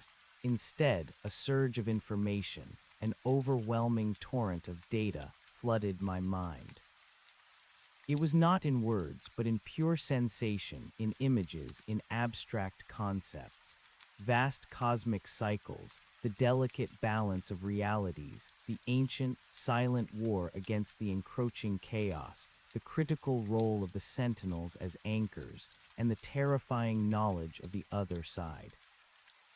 And then I saw it, not an image, but a pure, unadulterated memory from the Guardian itself. The giant spire at the whispering peaks, the shimmering tear in reality, the amorphous, shadowy entity, and the Guardians desperately fighting, trying to close the fissure, trying to push it back. They were being overwhelmed. The shroud was failing. The convergence was accelerating. Then a new memory, a vision of another Guardian, one of the larger ones at the whispering peaks, turning towards me just before the complete collapse. It wasn't attacking. It was pushing me into the snow, burying me, protecting me from the chaotic bleed-through, from the entity itself, which had been reaching for something, reaching for the gear, reaching for me. The Guardian had saved me. It had known what the gear was, and it had known what I was. The information overload was immense, crushing. I gasped, staggering, nearly falling. The beam from the Guardian retracted. The hum in the cavern seemed to soften, the cold ease. The mark on my wrist, though still glowing, now throbbed with a different sensation. Not pain, but a deep, resonant connection, a profound understanding. The Guardian, as if having imparted its critical message, slowly drifted backward, rejoining its silent brethren. I stood there trembling, clutching the gear, my mind reeling. The implications of what I had just experienced were staggering. The Guardians were not just programmed constructs. They possessed a form of awareness, a collective intelligence, capable of communication, of decision, of protection. And they were desperate. The emerald crystal pulsed with a slow, deliberate rhythm, its light unwavering. The ancient petroglyphs on the cavern walls seemed to hum with a newfound meaning. This was no longer just a place of power. It was a desperate battleground, an ancient, cosmic struggle playing out on Earth. I looked at the circular indentation at the base of the crystal. Thorn believed this location held another key, a key that could influence the veil. Taking a deep, shaky breath, I began to move forward towards the emerald crystal, towards the pool of black water. The guardians, though numerous, made no move to stop me. Their luminous eyes seemed to follow my every step, a silent, collective gaze of intense observation. I reached the edge of the black pool. The water was unnaturally still, reflecting nothing, its surface like polished obsidian. The circular indentation glowed faintly with violet light. I knelt, my hands trembling. The gear, still in my hand, pulsed with an almost urgent rhythm. I aligned it with the indentation, just as Thorn had done at the Klamath monolith. It wasn't the right size. It was too small. This was not its socket. My heart sank. Thorn's theory was wrong. This wasn't where the gear belonged. The Guardian had simply communicated with me through it. The true key was still here, still hidden. I looked down at the indentation. It was large, empty, waiting. What was meant to go there? I reached into my backpack, fumbling through Thorn's instruments, his journals, his notes. His final, frantic entries came back to me. Other keys, ancient, powerful, buried. Then a memory from Thorn's early research flashed into my mind, a fleeting reference to indigenous lore. Stories of heart stones or sky shards found in places of great power, said to be fragments of creation, capable of amplifying or disrupting the land's energy. He had dismissed them as mere folklore in his earlier writings, but revisited the concept in his later, more desperate entries, wondering if these stones were, in fact, the other keys.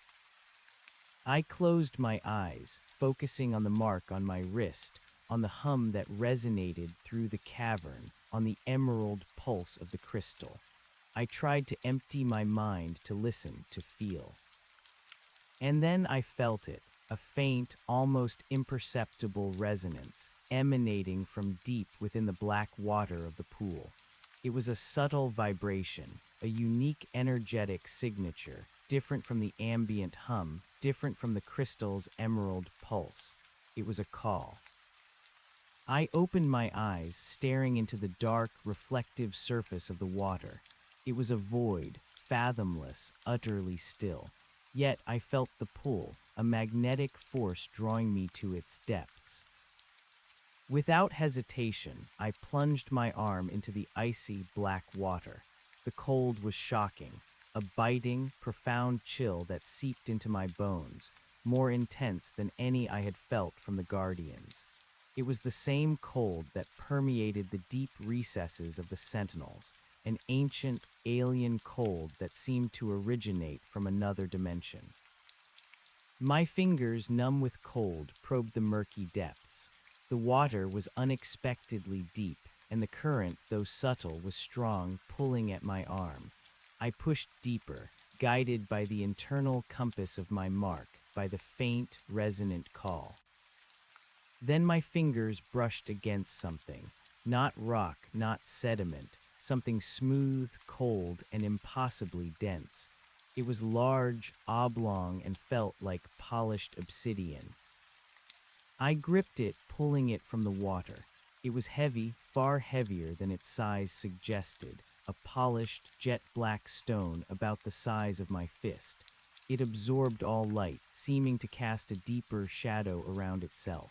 It was utterly featureless, yet it exuded a palpable aura of immense, silent power. As I pulled it free from the water, the cavern reverberated with a sudden, intense thrum. The emerald crystal pulsed violently, its light flickering, and the guardians around it stirred, their luminous bodies intensifying their emerald aura. The mark on my wrist flared, a searing heat that rivaled the desert sun. This was it, the other key, the heart stone. I held the black stone in one hand, the gear in the other. The stone pulsed with an internal, silent energy, a profound cold that seemed to draw all warmth from its surroundings. It was the antithesis of the gear, which, though cold to the touch, vibrated with a faint, internal warmth and light. I looked at the circular indentation at the base of the emerald crystal. The The black stone, I realized, was too large for it. It wasn't the component, it was something else. Then the guardian that had communicated with me, the larger one, drifted forward once more. It hovered inches from me, its unblinking gaze fixed first on the black stone, then on the gear, then finally on the mark on my wrist. Suddenly a new image flashed into my mind, a more complex, intricate communication from the guardian. It wasn't a single memory, but a series of instructions, abstract, yet perfectly clear. The indentation in the crystal wasn't for the gear or even for the stone. It was a focal point, a connection point, and it required both of them, not separately but together, integrated. The guardian communicated how, not by placing the stone in the indentation, but by using the gear to unlock the stone's power, to attune it to the crystal, to integrate their distinct energies. It was a complex process, an energetic synergy, not a simple physical fit. The guardian conveyed the precise angles, the sequence of resonance, the subtle interplay of energies needed to activate the sunken heart. It was a delicate dance between ancient technologies and pure dimensional power. I looked at the gear in my hand, then at the black stone, then at the shimmering emerald crystal. This was the master mechanism. This was the core.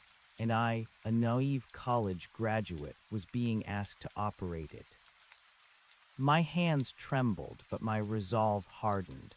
Elias had prepared me for this. His journals, his instruments, his unwavering belief, they had led me here. I took a deep breath, trying to clear my mind, to focus on the guardian's instructions. The hum in the cavern softened, becoming a guiding resonance, a silent symphony of intent. The other guardians remained motionless, observing, their collective gaze a profound, unwavering presence. I held the black stone, heavy and cold, in my left hand. With my right, I slowly, carefully raised the gear, aligning its intricate teeth with a barely perceptible groove on the surface of the black stone, a groove I had not noticed until now. As the gear slotted into place, not with a click but with a soft, energetic thrum, the black stone pulsed. A wave of profound cold emanated from it, but this time it was not painful. It was a clear, focused energy, a cold that solidified my resolve, sharpening my senses. The gear vibrated in sync with the stone, their distinct energies now flowing into each other, harmonizing. The mark on my wrist flared, its crimson pulse now a steady, internal glow radiating warmth throughout my body.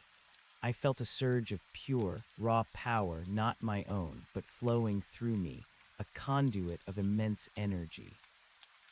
Now, with the integrated key in my hands, I understood the next step.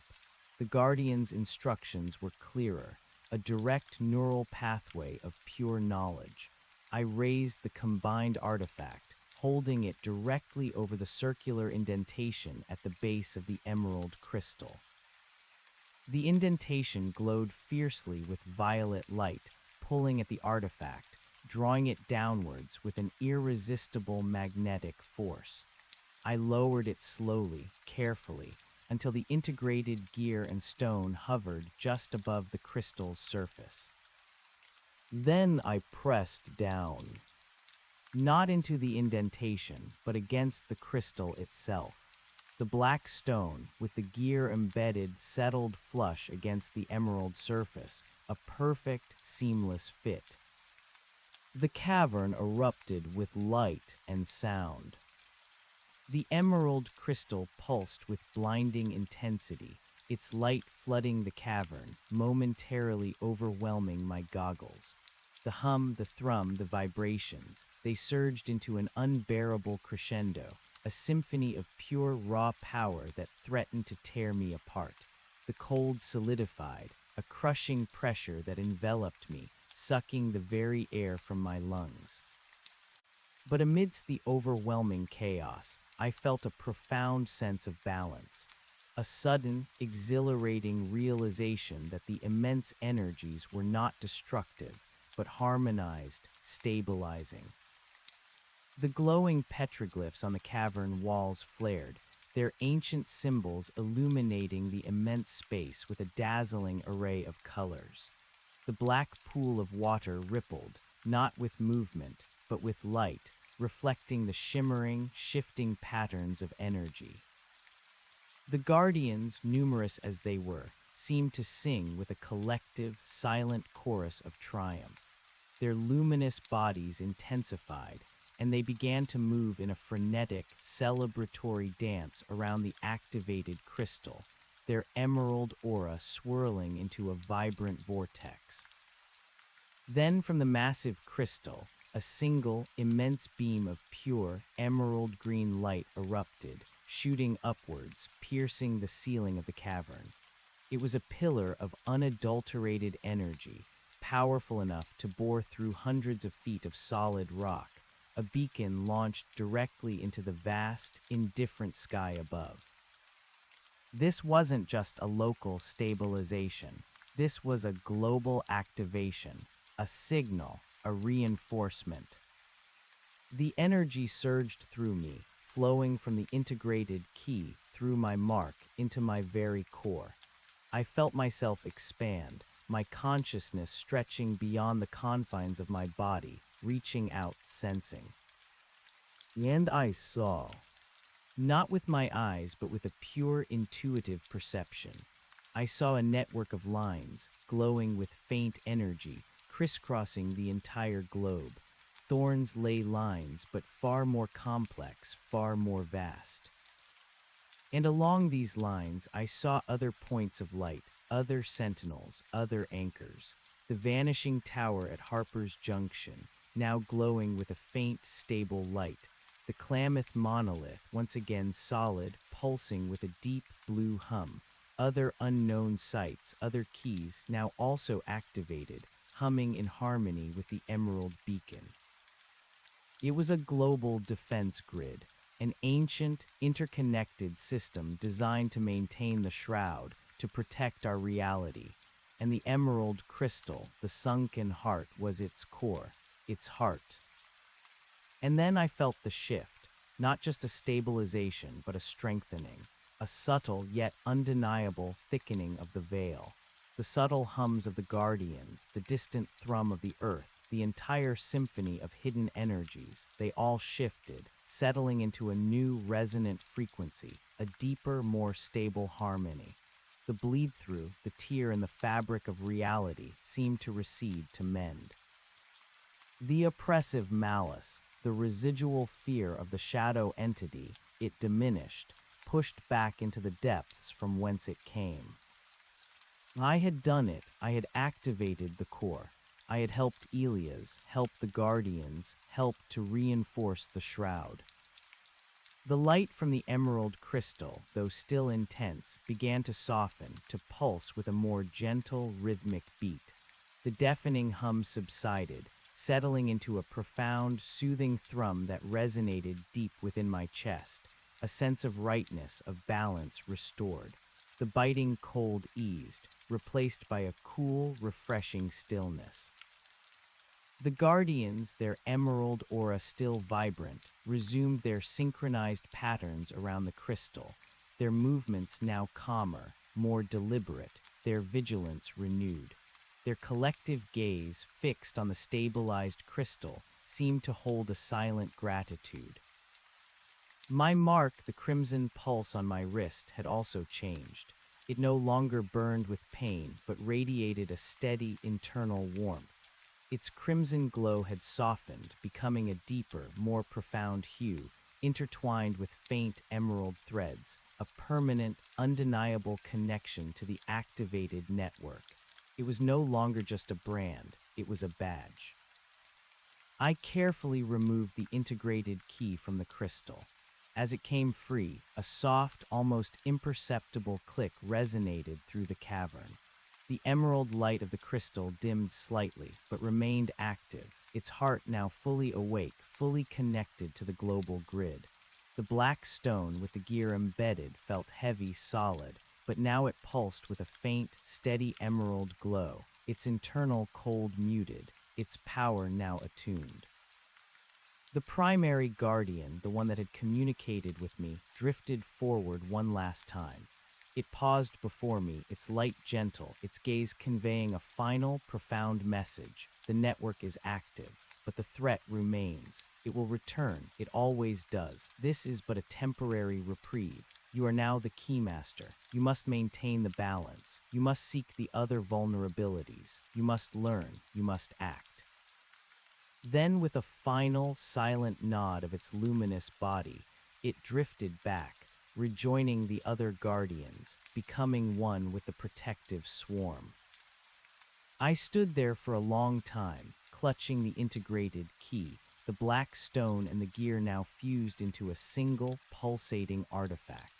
My body ached, my mind reeled, but I felt a profound sense of purpose, a terrifying clarity. The restless college graduate who had underestimated the wilderness was gone. In his place stood a reluctant guardian, branded by an alien power, burdened with a cosmic responsibility. Elias was right. His life's work had led to this moment, and now his burden, his legacy, was entirely mine. The veil was strengthened for now, but the great unraveling was merely paused, not prevented. The Watchers, the entities from beyond, would return, and I, the Keymaster, would be waiting. My journey had reached a pivotal turning point, but the true quest, the lifelong vigil, had only just begun. The desert hummed with a renewed, deep resonance, a promise of battles yet to come. I had to get back to Thorn's cabin, to his journals. I had so much more to learn, so much more to prepare for.